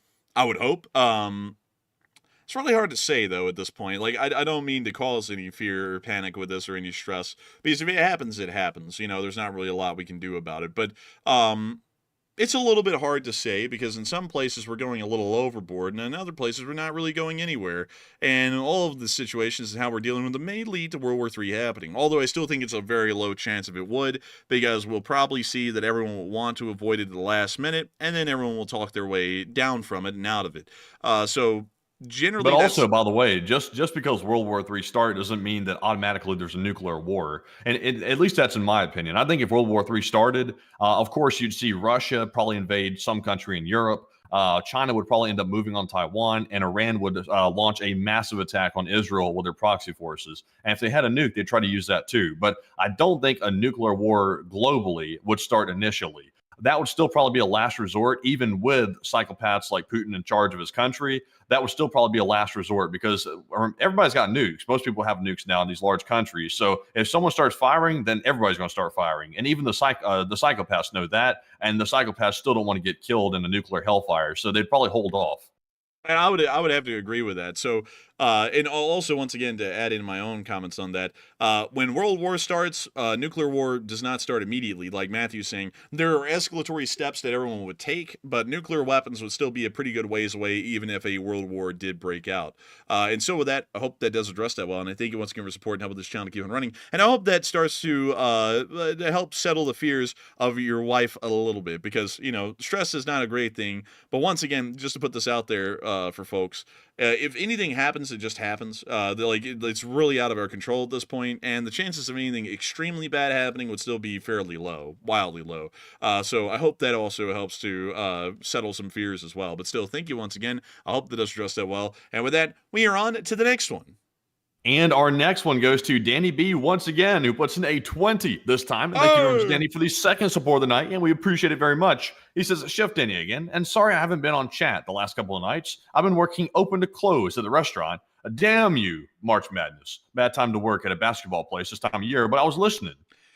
And I gotta thank you for the support, Danny B, and that is A-OK. Better to be working hard than not working at all. And I gotta say, I hope you're having a good time out there, although working from opening to closing doesn't sound fun at all. I would have to say, bless your soul, right there, really. But beyond that, I do thank you once again for enjoying this channel and supporting it and helping it to keep on running, Danny B. And it's good to hear that you're still watching, although you really can't watch live. You're still watching in some way, shape, or form. But I hope that it calms down, because, oh man, working from opening to close, that'd be terrible. Like, we kind of do that with the YouTube channel, but it's a blast, and I'm sure that having to work with a high volume of people and always having to just churn out food endlessly all day, and especially being on your feet, that's got to be extremely tiresome.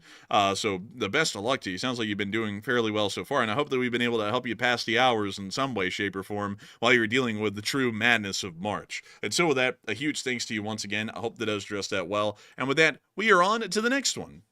All right, and our next super chat is going to go to Tornadoes, who puts in a 10, and also all the French champagne, who also puts in a 10 as well. Okay. Oh, excuse me.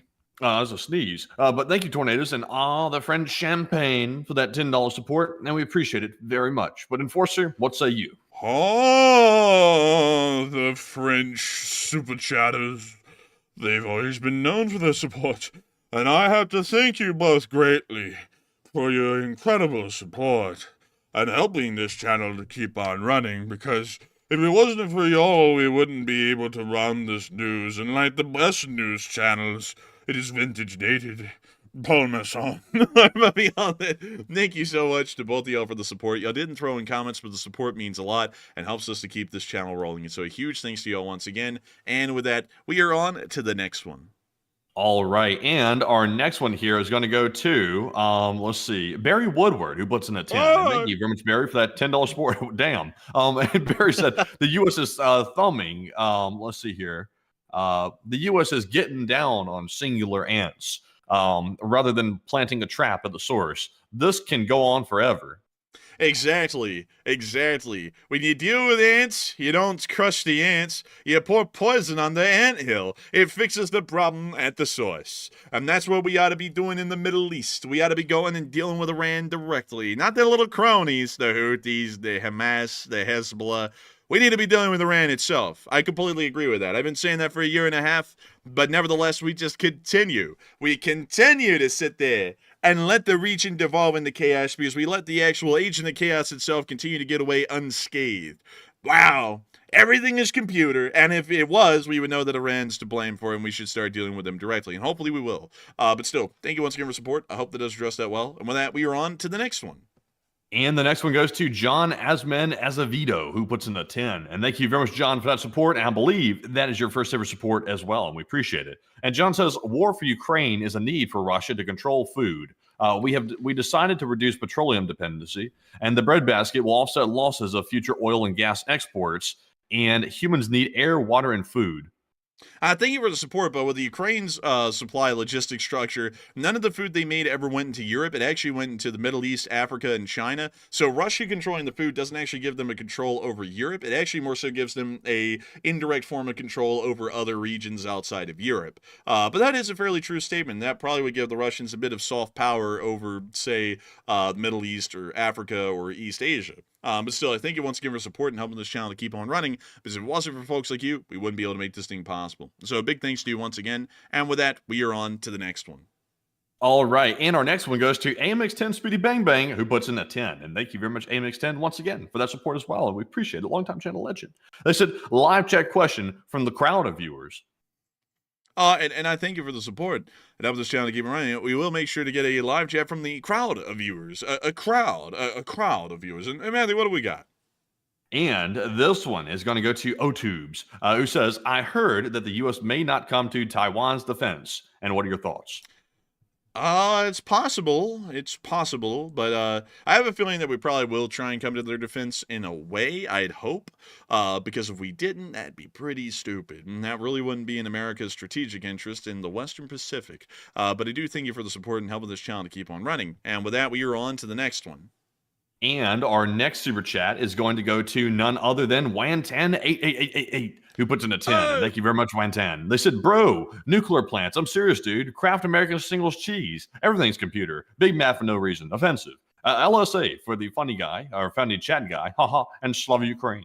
And wow, everything is computer. Everything is computer. Quite truly. You look around and you go, wow, look at that. You think that is a nice, wonderful person. No, it is a NVIDIA computer hiding in the weeds. Absolutely crazy. I got to tell you that I was going around the other day and I said, wow, that'd be great if I could go into a casino and just do nothing. And then they said, wow, everything is computer and and there's no casino anymore. They go online. They buy these things called battle passes on Fortnite. Absolutely crazy. Kind of like gambling in its own way, but technically legal, although I don't really understand why. But nevertheless, I do thank you for the support and helping this channel to keep on running, because if it wasn't for folks like you, we wouldn't be able to go, wow, everything is computer. But nevertheless, thank you. Thank you greatly. And with that, it is time for us to move on to the next one. All right, and our next one goes to Wantan once again. It puts in another 10 and says, check out the song by C.W. McCall called The Silverton. Best train song. I don't know if you can play it on a stream, but play for your brother every chance you get. Slav Ukraine. And also, Silverton train segment.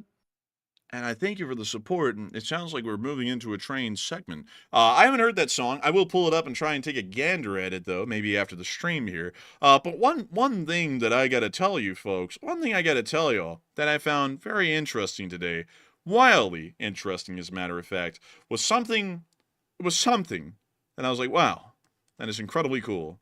And that would be the port of LA, specifically the port of Long Beach. Have you ever seen it, Matthew? Like the actual size of this thing? It's freaking huge.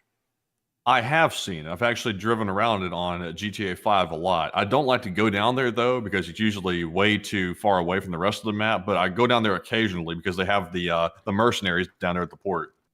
Man, they really do have mercenaries down here at the port. But you know what else they have? They have Union Pacific and BNSF loading up those well cars for those long cross-country trips where they drop off the container boxes God knows where. But look at that. Isn't that just crazy? And the whole port's filled with stuff like this, you know, because the whole thing's intermodal. Wow, everything is intermodal. It really is. It's just impressive to take a gander at it. Like, look at that.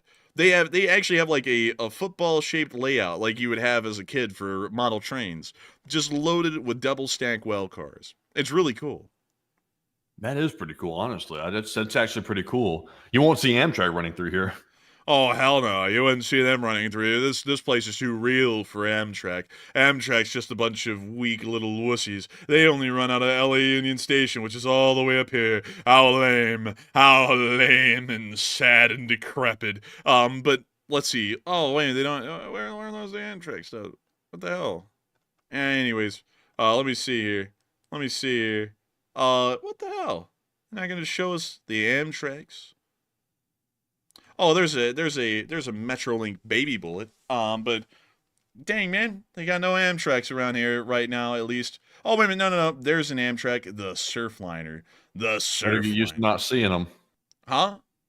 Better get used to not seeing them. Oh, get the hell out of here. Get out of here. You people and your train haters, I don't want you here. You people? Yeah, you train hater people. I don't want you here. I like my trains. I like them. I like them a lot. I'm trying to find the next station. Maybe we'll get a picture. Yeah, here we go. Burbank. Yeah. You didn't like to... Oh, my God. Oh, crap. It looks like somebody did a number on that one. Bro. Don't leave a train in L.A. Oh, look. It's a Charger. It's a Charger, Matthew. Look at that. Oh, it's a Charger. Isn't that great? And there's a Surfliner. Oh, Surfliner. Yeah, look at that. That is the worst train that's the worst engine I've ever seen. That thing has been graffitied all over. I think this is like the LA local thing, which is famous because they're like always graffitied up. But let's see here. Let me. Oh, look, Union Pacific. Very bleached Union Pacific. It's almost like tan, not really yellow. But let's see here. Oh, look, the Baby Bullet Metrolink. I'm trying to find some Amtrak stuff here, and there's none, so, like, beyond that one. But still, I will take a look at that song, but trains are good. Trains have a purpose. They have a purpose everywhere else in the world. Why shouldn't they have a purpose here in America? I'm going to start a fundraiser called Having Trains Back on the Wagon, so that way people will like them more. Because, look at Paris. Look at Paris, man. Look, you see Paris right here? Look at this. The Saint-Lazare train station. Let me show you this. Look at that. Beautiful train station. Beautiful concourses. Just gorgeous stuff. And then not only that, I mean, you got every kind of rail service that you could imagine, man. Every single kind. Yeah, but this is Paris. I mean, the stuff they do in Paris, they have what the? Isn't that the Target dog? I think that is a Target dog. It's also the dog off a Toy Story that almost screwed everything up. Oh yeah, the one that like tried to rip Woody's leg off. I think, yeah. Why they paint it yellow though?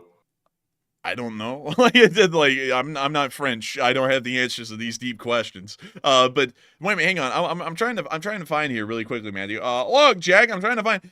I think this is the one. I don't think this is the one. Oh yeah, it is the one with the TGVs. Oh, Thalys. And the Eurostar as well also terminates here. Oh yeah, the Eurostar. That's the one. But you see, man, if they can make it work, why can't we? Return to train. Yeah, but they also have like revolutions and stuff too. We don't want to make that work. Well, I mean, why can't we just take the parts that work and then leave the parts that don't work behind? We don't have to take it on wholesale. We can just take little bits and pieces. I mean, do we really want to build our buildings that's leaning? I think those are the Italians, I know. Matthew. I know. I was gonna see if you caught it. I was gonna see if it flew under the radar. Man, I think those are the Italians in Pisa. Down here. Where the hell's that Leaning Tower? Leaning Tower of Pisa. Here we go. The Leaning Tower of Pisa. The thing's leaning. They got bells. It's leaning more and more, by the way. Like, it's getting more leaning. Benito Mussolini is actually the reason why it was leaning significantly. Is that like a joke? No, serious thing. It was leaning a little bit, like it was, I think, like a 1.5, 1.7 degree lean. And Benito Mussolini came into power, man. He said, "Oh, it's the front to our Italian people, the lean, it look ugly." So he poured a whole bunch of concrete on one side, and then it ended up setting off the balance improperly. So then it went from leaning from 1.7 degrees to 5 degrees. And then they had to do some emergency measures after the war to get it to lean more upright than it was. But Mussolini almost actually led the Tower of Pisa to actually collapse because of how severe the lean got. Stupid. Man, that guy was so goofy. like that guy was so stupid. Man, the Italians and Mussolini, man, were just a lost cause, man. Like Mussolini's like, "We are so strong. We invaded Ethiopia." They get their asses nearly beat by the Ethiopians. And then they're like, "Italians, we are so strong. We invade Albania." And then they get their asses beat by the Albanians. It's like honestly, man, I think the reason why the Axis powers lost World War II in Europe was honestly because of the Italians, man. Like, it's crazy. Like the incompetence of the Italians in World War II. The Italians and their pain fetish. That's it, dude. You want to hear something crazy hilarious, man? So back in the day, Somalia was actually two pieces, and this upper area here was actually called Western Somaliland. And so the Italian forces near Ethiopia were actually based near Eritrea, and they got intelligence that the British were going to be landing in Eritrea near to Assab. And so the Italian battle plan at the time, man, you're not going to believe this, is that when they heard or got somewhat solid-looking intelligence that someone was going to invade somewhere, they moved their army away elsewhere to safety because they didn't want them to fight anyone, so that way they would stay intact. What they didn't know is that the British were lying to them, and they weren't going to land at Assab and Eritrea. They were actually going to land their armed forces directly in Western Somaliland. So the Italian army moved what they were thinking out of the way to get to Western Somaliland, so that way the British army didn't attack them directly. And then the British landed at Western Somaliland, and I think the Italian army down there largely surrendered within the opening weeks of the fighting. It's like, how in the world, like, dude, it's like, it's like the British, they are going to land at Eritrea. We move to Western Somaliland, and then the British land there. Oh shit, we give up. It's like, what the hell? It's like, that doesn't even make any sense. Yeah, it doesn't make any sense at all, honestly. I was just sitting there thinking, though, were the Italians going to Ethiopia because they wanted that ethically sourced coffee bean? They were unethically sourcing the coffee beans. That's the joke. Dude, the Italians actually dropped poison gas on the Ethiopians when they invaded them because it started going so badly for them. They said, we commit a great war crime, and then they started dropping mustard gas on Ethiopian troops. It's crazy, man, because they said everyone thought that the Italians should be able to steamroll the Ethiopians because the Kingdom of Ethiopia wasn't well armed, and of course economically they weren't that great off even back then. But then they actually defended themselves pretty well against the Italians, and then the Italians started conducting war crimes to try and get an upper hand. Eventually they would win, but it was a much bloodier battle than anyone ever thought it would be for the Italians to actually end up taking over Ethiopia. Yeah, it's tough right there. They should just not do that. Oh, give me a pizza pie or give me death. Is that the same? Give me a Mussolini, and then he run that country. It's a terrible thing. It's like a stupid guy. But also, have you seen Italian tanks in World War II? No. Oh, dude, it's a trip. It's a trip. Oh, my Lord. Okay. Yeah, this one. That was a tank. That's a tank they actually used. That looks like something that Colin Furze would make in his garage and put it on a YouTube video. Exactly. Here's another one. What the hell? This is if it had wheels, it would have been a bike, but it was a tank. That's it, man. How about the Fiat 3000? This was back when Fiat was actually goaded for the sauce. All right. How about the L333? Yeah, that's the thing. These just aren't really it. These aren't the hitting. These hit the weaker than a woman. But anyways, look at this one. Very sad. Damn, look at that thing. These things are so small, they're actually not even classified as tanks. They're called tankettes because they have a crew. Yeah, they have a crew of 2. That's it. They can only fit 2 people in this thing. You gotta give them some espresso to wake up in this tank and be alert, Bliad. But if you really want to see a crime, this is a crime. They drew a dog on the front because this thing looks like a dog. Man, they drew a dog on the front of the glasses because it's a dog shit. It's a terrible. But let me show you another one. This is another one captured by the British actually in Libya. He called it a little tank, yeah. It was just out here doing spin around the block, yeah. This was their most common tank. This was the most common tank, yeah, but this tank right here was not good. The roadmen came along and got it. It was a shame when they got it because they sold it in the black market and they didn't know where it went from there. They said, let's brew a cup of tea, and the Italians were insisting on espresso, and we said, let's split the difference. And this is a very similar tank. And then finally, that's pretty much the same one. And then they had this one. This was like they were attempted at making a good tank, and it wasn't even a good. It was a terrible.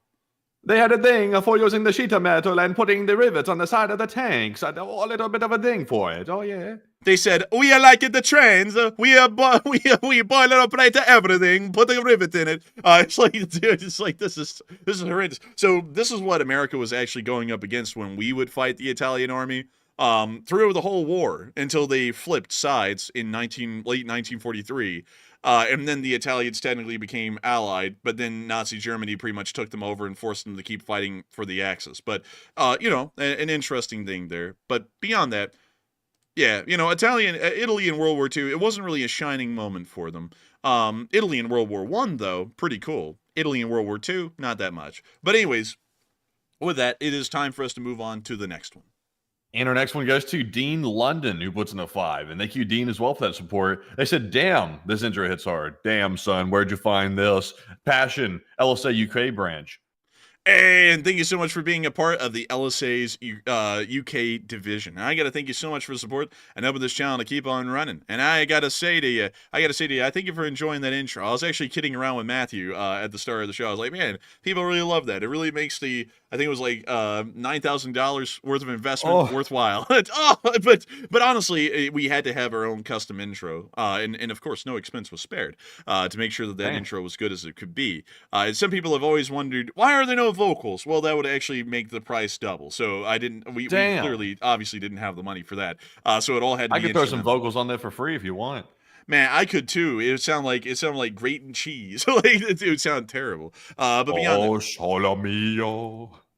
man, we could hit some low vocals, man. Be like, oh, Shenandoah, something like that. But beyond that, Oh, damn, son, where'd you find this? Oh, damn, son, where did you find this? But beyond that, I got to thank you so much once again for the support and helping this channel to keep it running. And thank you for making this channel a reality. And so with that, we are on to the next one.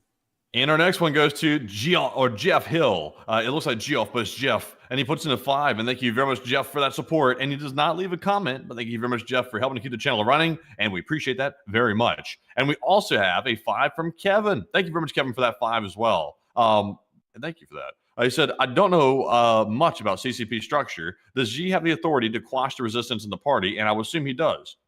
He technically does, but that authority only goes as far as his loyalty. And if he's starting to really piss off a lot of people and lose their loyalty or their following, he could start to see that he could be ousted from power, possibly. So with that, I hope that does address that well. And I thank you once again for support and helping this channel to keep on running. And with that, we are on to the next one.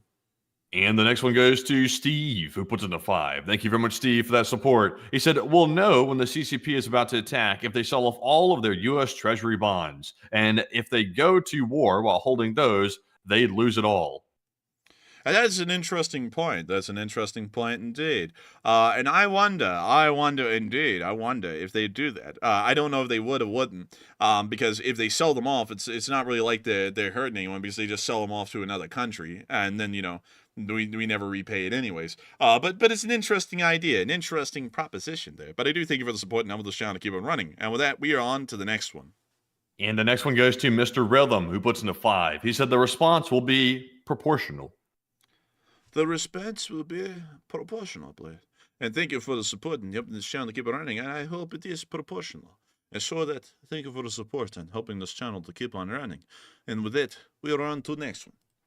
Honestly, the way we said that sounded like something that Putin would say to try to sound like a genius evil dictator or something. Like, oh, the response will be proportional, because Russia is just so great that they just make all the genius 5-player chess moves in one go. It's just they can't make a mistake because they have a grand chess master at the helm who happens to be former KGB, but dumb as a rock. But anyways, moving into our next super chat. This one goes to Danny B once again, who puts in another super chat. This time it's a 20, and thank you very much, Danny, for that third or fourth super chat of the night. He said, Chef Danny again, Enforcer. I did get my 4570 cheap from my little brother and 100 rounds, and I've shot it a few times since it was my brother's. I know the kick, and I handled every time, and I'm not a big guy. I'm 135 pounds. And I thank you for the support once again, Danny B. And I gotta say that it's good to hear that you got the 4570 cheap. Whew, man, I was scared that you're gonna go into debt because 4570 is expensive. Like, it is insanely expensive. So it's good to hear that you got a good amount of it cheap. 100 rounds is a lot of 4570. And also, yeah, that kick is rough. But good to hear that you handled it, though. But still, I'm sure that your shoulder was feeling it after maybe a day or two if you shot a good amount of it. But still, thank you for sharing that with me, Danny B. And I hope that you do have a great deal of fun with that gun because it sure is a looker, that's for sure. And so with that, thank you once again. I hope that does address that well. With that, we are on to the next one. And our next one goes to Kevin. Also, by the way, before we get to Kevin's super chat, also Danny B, another thing which is crazy is that round that your lever action shoots right there is actually more expensive than the 300 blackout rounds that go on my Honey Badger, which is crazy because the Honey Badger is known for being over the top when it comes to expensive rounds because 300 black is kind of expensive. Not kind of, it's actually very expensive, but it's even not as expensive as that 4570 round, which is crazy. By the way, but 300 blackout's a pretty good one too, if you don't mind it. It's good with suppressors. But anyways, jumping into that one from Kevin, who put in a 5. He said, I'm sure it's a hot take, but Russia has a massive nuclear force, and if they were as weak as Iran, we would steamroll them. And I'd say I'd agree. I would agree with that. We would steamroll them, that's for sure. I would agree. And so with that, I thank you for the support and helping this channel to keep on running. And with that, we are on to the next one. And also, Danny said, "Holy crap, really?" Oh, yeah. It's actually more expensive. Like 300 black has always been known as like, oh, like if you're shooting 300 black, like in big like numbers, you must have some cash to play with or something. That's why I don't shoot it very often. I only shot the honey badger, I think, twice. Because it costs way too much to shoot it. One magazine of like the honey badger like shooting is like I think like $10 or $15 or something like that or more. Which is way too expensive for my budget. I don't like to just use that money in ammunition. So I would say too steep for me. If you want a plinker, it would be like 22 long rifle or something. That's a cheap one. Also, Danny B, suggestion of mine, because I have had a couple of lever actions, is 4570 is really expensive to shoot. If you want to have the fun of a lever action rifle, but the affordability of actually being able to shoot it a lot, I would suggest getting lever action that is chambered in 357. Because 357 is somewhat expensive, but 357 and 38 are interchangeable. Because 38 is pretty much 357. It's just at a lower pressure. So you can shoot 38s through a 357, and 38 is very, very cheap to get. So you can shoot loads of that all day long without even getting close to chipping at the price of how much it would cost to shoot the same amount of rounds in 4570. That would be a suggestion of mine, just in case you wanted to really get a lot of target shooting in with it. And 22 long rifle is, of course, the cheapest. I think nowadays it's not as cheap as it used to be. I think it's like 8 cents a round. But I remember back in the day when I bought it was like a bucket of them. It was like 1,000 rounds of them. They were like 2 cents a round back then. So I think I got the whole thing for like $20 or something. It was wildly cheap. But anyways, I hope that gives some advice on ammo or trying to get a good lever action that would be cheap to shoot. Because I've always enjoyed lever actions. I like the little like lever, the levering action on it. It's just fun, and I like it. But beyond that, thank you once again for support. I hope that addressed that well. And with that, we are on to the next one. And the next one goes to Wantan quadruple 8 once again, who puts in a 10. And thank you very much, Wantan, for that support. He said, adding to the Italy segment, can we get it's a me, a Mario, Slava Ukraine, and please take one for the chat, but in the Donald voice. Oh. It's a me, a Mario. But I do think you were support Wantan, and we will make sure to get one from the chat. So what do we got, Matthew? All right, so the one from the chat is going to go to Louis Senna, who says, any news from Odessa? I haven't gotten a lot of news from Odessa. I looked at the city. I went, wow, what a great city. Odessa, they're originally Greek people, Homer, the Odyssey. Well, a lot of people have been coming in and saying, wow, that's a great Odessa. Call it an Odyssey, like a Honda Odyssey. I don't know what the Odyssey is, and I've never read it, but one thing I can tell you is that I've always had this great Odyssey of paving over the Rose Garden. I always wanted to pave it over. I wanted to turn it into a nice super lot, so that way Andrew Tate could get access to all of the women coming into the White House, ultra fast, ultra quick. But beyond that, I do have to say that we haven't gotten a lot of news out of Odessa. Odessa was hit really badly, very badly. A lot of people have been saying that it's the worst that it's been hit in a long time. Whole city in ruins. That's a bit of an exaggeration. It's not totally in ruins, but kind of close. But beyond that, I do have to say that beyond the hits that Odessa has taken tonight, Odessa isn't doing that badly, not doing that badly. Although it could be doing a lot worse. I think that it could use a casino of mine inside of the city. I think that would be a great way to do that. I think a lot of people in Odessa would be looking forward to going to my casino. A lot of people will be wanting to gamble. A lot of people like to gamble. Great thing. But anyways, with that, I hope that does address that somewhat well, at least the best I can. But with that, I hope that you enjoyed addressing that live chat question in this kind of a voice, because you always have to do the little hand things with it. You always have to do the pointy fingers up and then every other finger but the pointy finger up and then the pointy finger down. But beyond that, thank you once again for the support and helping this channel to keep on running. And we have JW Bianchini, like a zucchini, coming in here and going, what the F? Well, Bianchini Zucchini, I gotta tell you that it's a very sad thing that you don't like the voice. You don't like the voice, but I gotta tell you, ban that person. They don't need to be in here. Offer free speech until someone says something I don't like, and then they get banned. That's how it works around here. Right, Elon? Well, he's run off. He's dealing with the imploding Tesla stocks. But beyond that, he's here. He came back. What do you got to say, Elon? What do you got to say?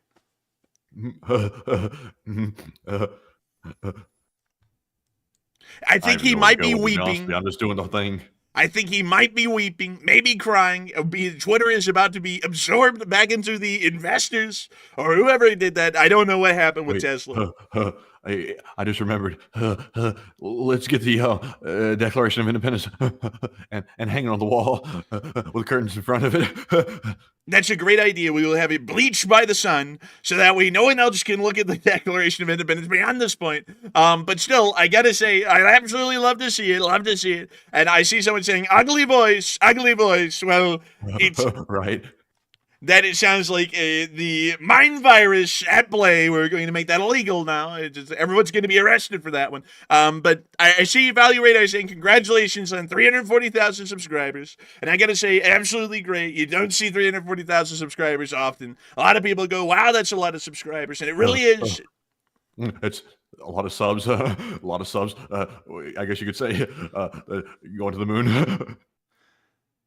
All right, Elon's going through a little bit of an episode, probably a cocaine-induced one. Going to Mars. Maybe a little bit of Fent mixed in with that too. I can't really tell, but beyond that, I hope that got everyone's little fill of that tonight. But still, thank you once again for support, help this channel keep it running, and we are on to the next one. All right, so our next one, also, by the way, I'm just doing that out of pure fun, by the way. I'm not trying to, throw shade or nothing like that. I'm just doing it out of pure fun. So if someone comes to here saying, hey, you guys, you were getting so political, I'm not making no political statement. The dude's just a human. That's it. But anyways, jumping into this next super chat, this one goes to Historical Thoughts 101, who puts in a 20 and puts in their first ever super chat on a live stream. Hey! And thank you very much, Historical Thoughts, for that support. First time, we appreciate it. They said first time here, and I love the humor, man. Hey, and thank you so much for the support and helping this channel to keep it running. Thank you for loving the humor, and thank you for throwing in your first super chat ever. It is folks like you who have helped to make this channel possible and keep it running for quite a while. And now you are joining the ranks of those folks just like you who support this channel and help us to keep this thing running. And so a huge thanks to you so much once again. Hope that does dress that well. And with that, we are on to the next one. All right, and let's see here. Our next one goes to Boy, who puts in a 3, and thank you very much for that support. They said Israel is gathering. Hold on. Israel's gathering a storm for Iran, man. Look, Jack, Israel's gathering up a storm. They're about to drop it on them. They're about to hurt them a little. But I gotta say this, being entirely honest with you, they are building up a storm, but they could save a little bit of the rain for the Houthis. They could bomb the Houthis a little bit with us, make it look really nice, tell them to go down there and take care of business. But I gotta say, thank you once again for the support and helping this channel to keep on running, because if it wasn't for folks like you, we wouldn't be able to make this channel possible and keep it running. And I just saw someone say, is this a DNC channel? And no, it's not. We are not a RNC channel, and we're not a DNC channel either. I really don't like either of them. They're kind of lame. I'm honestly better than both of them. And a lot of people have Some people say when they watch cable news, they say there's multiple channels. There's Fox, there's DNC, there's MSNBC. It's just so many channels. It's so much. I can't take it. It's like terrible. It's like a bad soap opera, but there's no soap.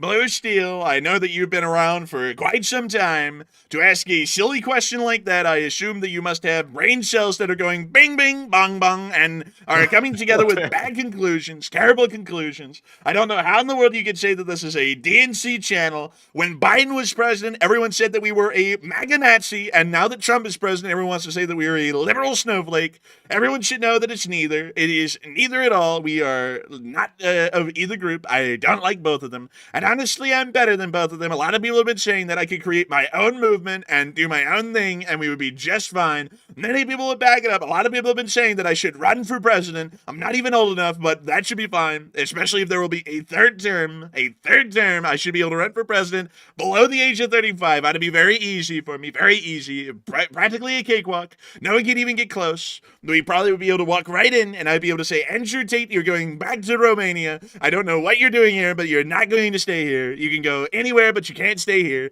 And also, another thing that I'll be doing is I'll be standardizing the expiration expiration dates. All of the expiration dates will be standardized across the country.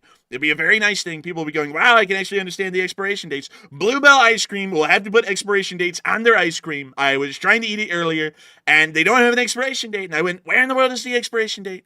That is absolutely crazy. Everyone has to put one on there, except for Bluebell. Absolutely crazy. No exceptions. Don't know why they have one, but that was absolutely ludicrous. Absolutely ridiculous. But anyways, with that, we are now going to be moving on into the next question. What do we got, Matthew? And our next one goes to Boy once again, who puts in a 3. And thank you very much for the support. They said BRICS versus the petrodollar. Game is afoot. There is no petrodollar, and the dollar is going to be murdering the BRICS money. That's monopoly money. But still, thank you once again for support and helping this channel to keep on running. I hope that is addressed that well. And with that, we're on to the next one. And up next, big shout out to Plazoth and also Laser314, who put in a $3 donation. And thank you both, Plazoth and Laser, for that support. And we also have a 2 from Uncovered Cube 7, who said LSA, MRSA. Hey, and long live the Lee Spring Army, and the Lee Spring Army will never die. And so with that, thank you once again for support. Hope that does address that well. We are on to the next one. And the next one goes to Chris Webb, who puts in a 2 and says coffee fun. Hey, and thank you so much for the support, and thank you for helping out with the coffee fund. I gotta be honest with you, my vocal cords are starting to feel shot at this point, from this voice. So I'm gonna have to take it a little bit easier through the rest of the night. But thank you for the coffee fund. And so with that, we are on to the next one. And our next one goes to Little Tough Guy, who puts in a 2. And he said, let's see here. He put it in numbers and letters, which is fascinating. It's hard to figure out what this says. But I think he said, yo, sick Israel on China. Let that dog off leash. Yeah, You man. know what I mean? Like, you know what I mean? Like, stick Israel on China. I think that's a little bit too much for them to chew. Like, at that point, I think America would have to help them out with that. But Israel against Iran, no big deal. But beyond that, I do thank you for the support and helping this channel to keep on running. And with that, we're on to the next one.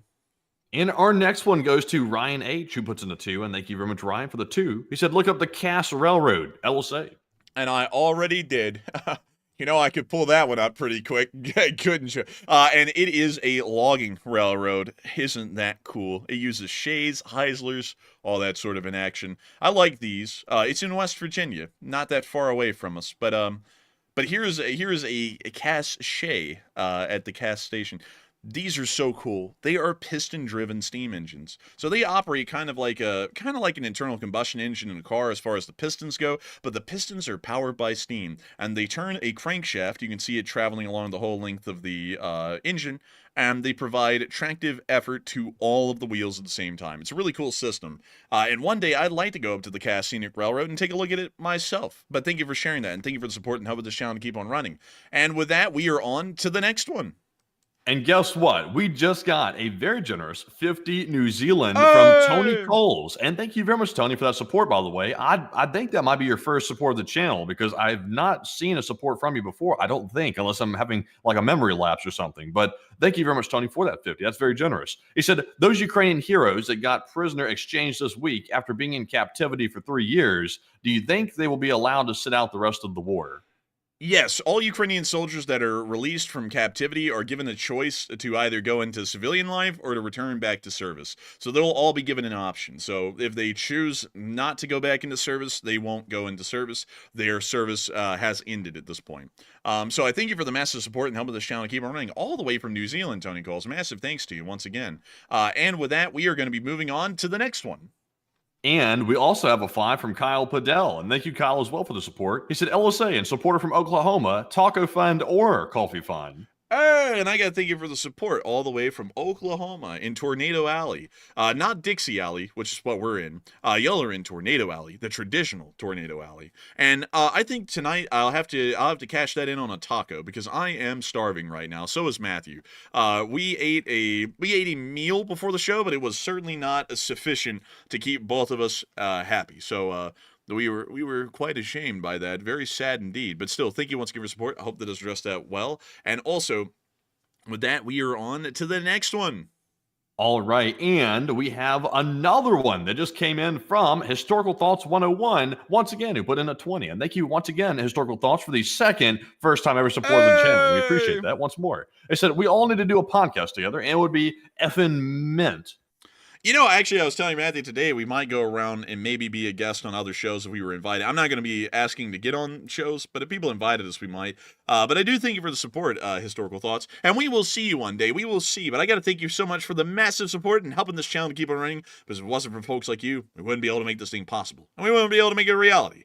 And so with that, thank you once again. And we are on to the next one.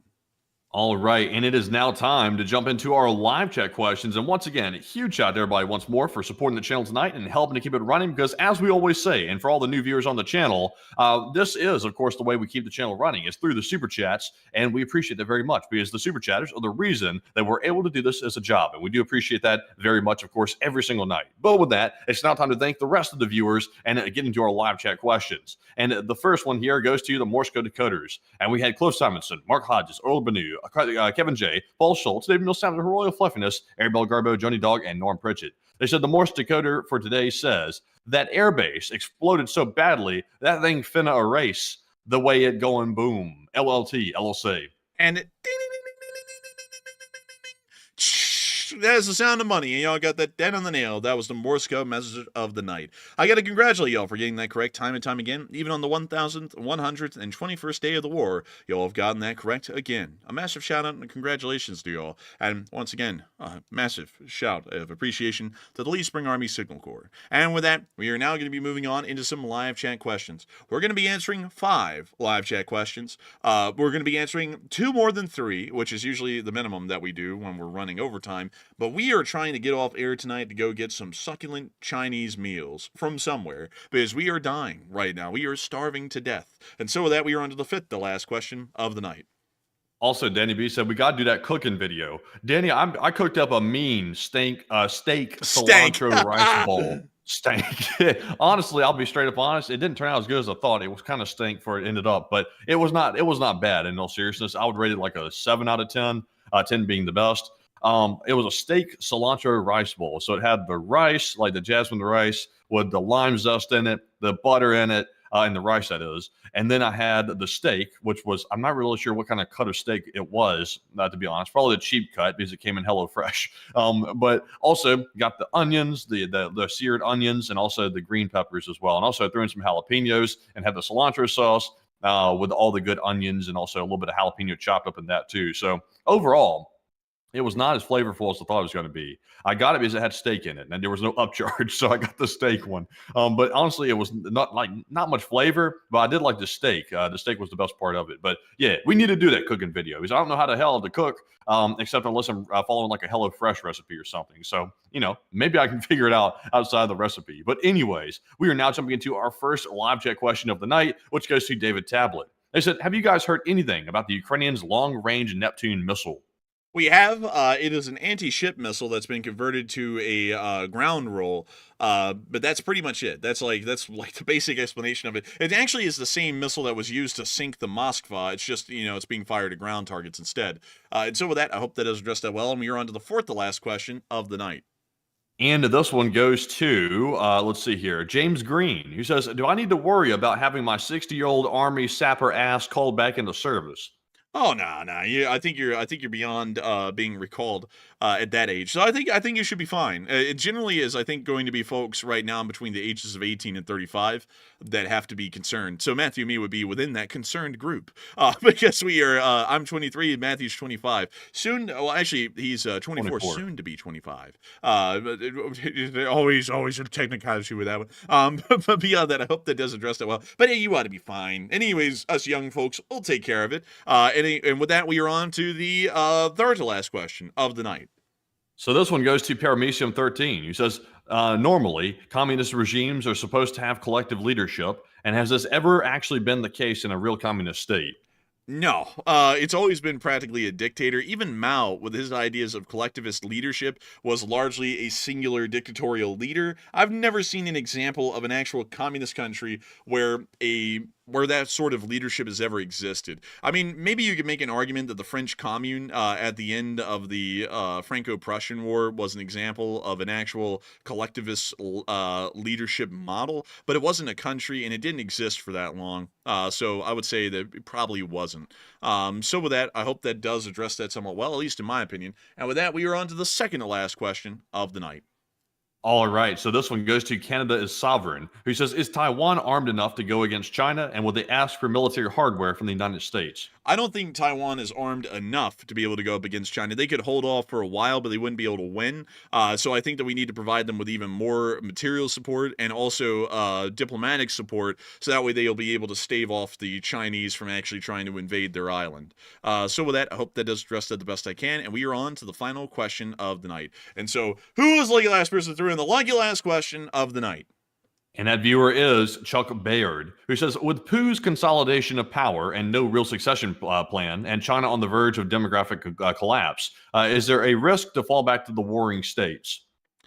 I don't think they'll. I don't think they're going to fall back to the warring states just yet. I think it actually take a subsequent leader after Xi Jinping to really see that the degradation of China became significant enough that they could go back to the era of the warlords. But it's not impossible, because China has a historical trend of always fracturing, because the mandate of heaven wasn't always absolute, and even in the present day, the authority of the Chinese Communist Party is also not absolute in China either, because there's many different cultural and ethnic groups that exist that obviously have not so great relations with the central Chinese government. And so with that, I hope that does address that at least the best I can. And also a big shout out to Adam McLean, who threw in a 5 and said, had a good night, and LSA. And of course, a big thanks to you once again, Adam McLean, for the support and helping this channel to keep on running. And it is time for us to round out tonight's stream. I have to give a huge thanks and a massive amount of appreciation to all of y'all for enjoying this channel tonight, and all of y'all subscribing as well. We have hit 340,009 subscribers, an absolutely amazing thing.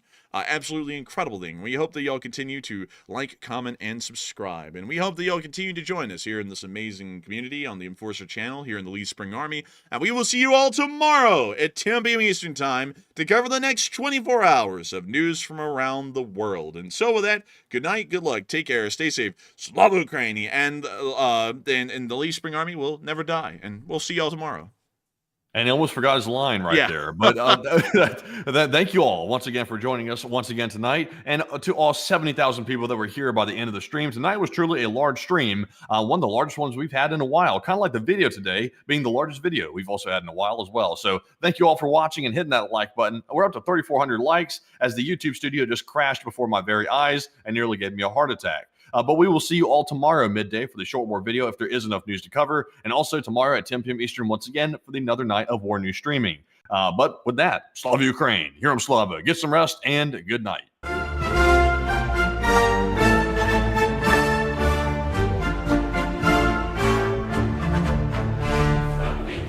Go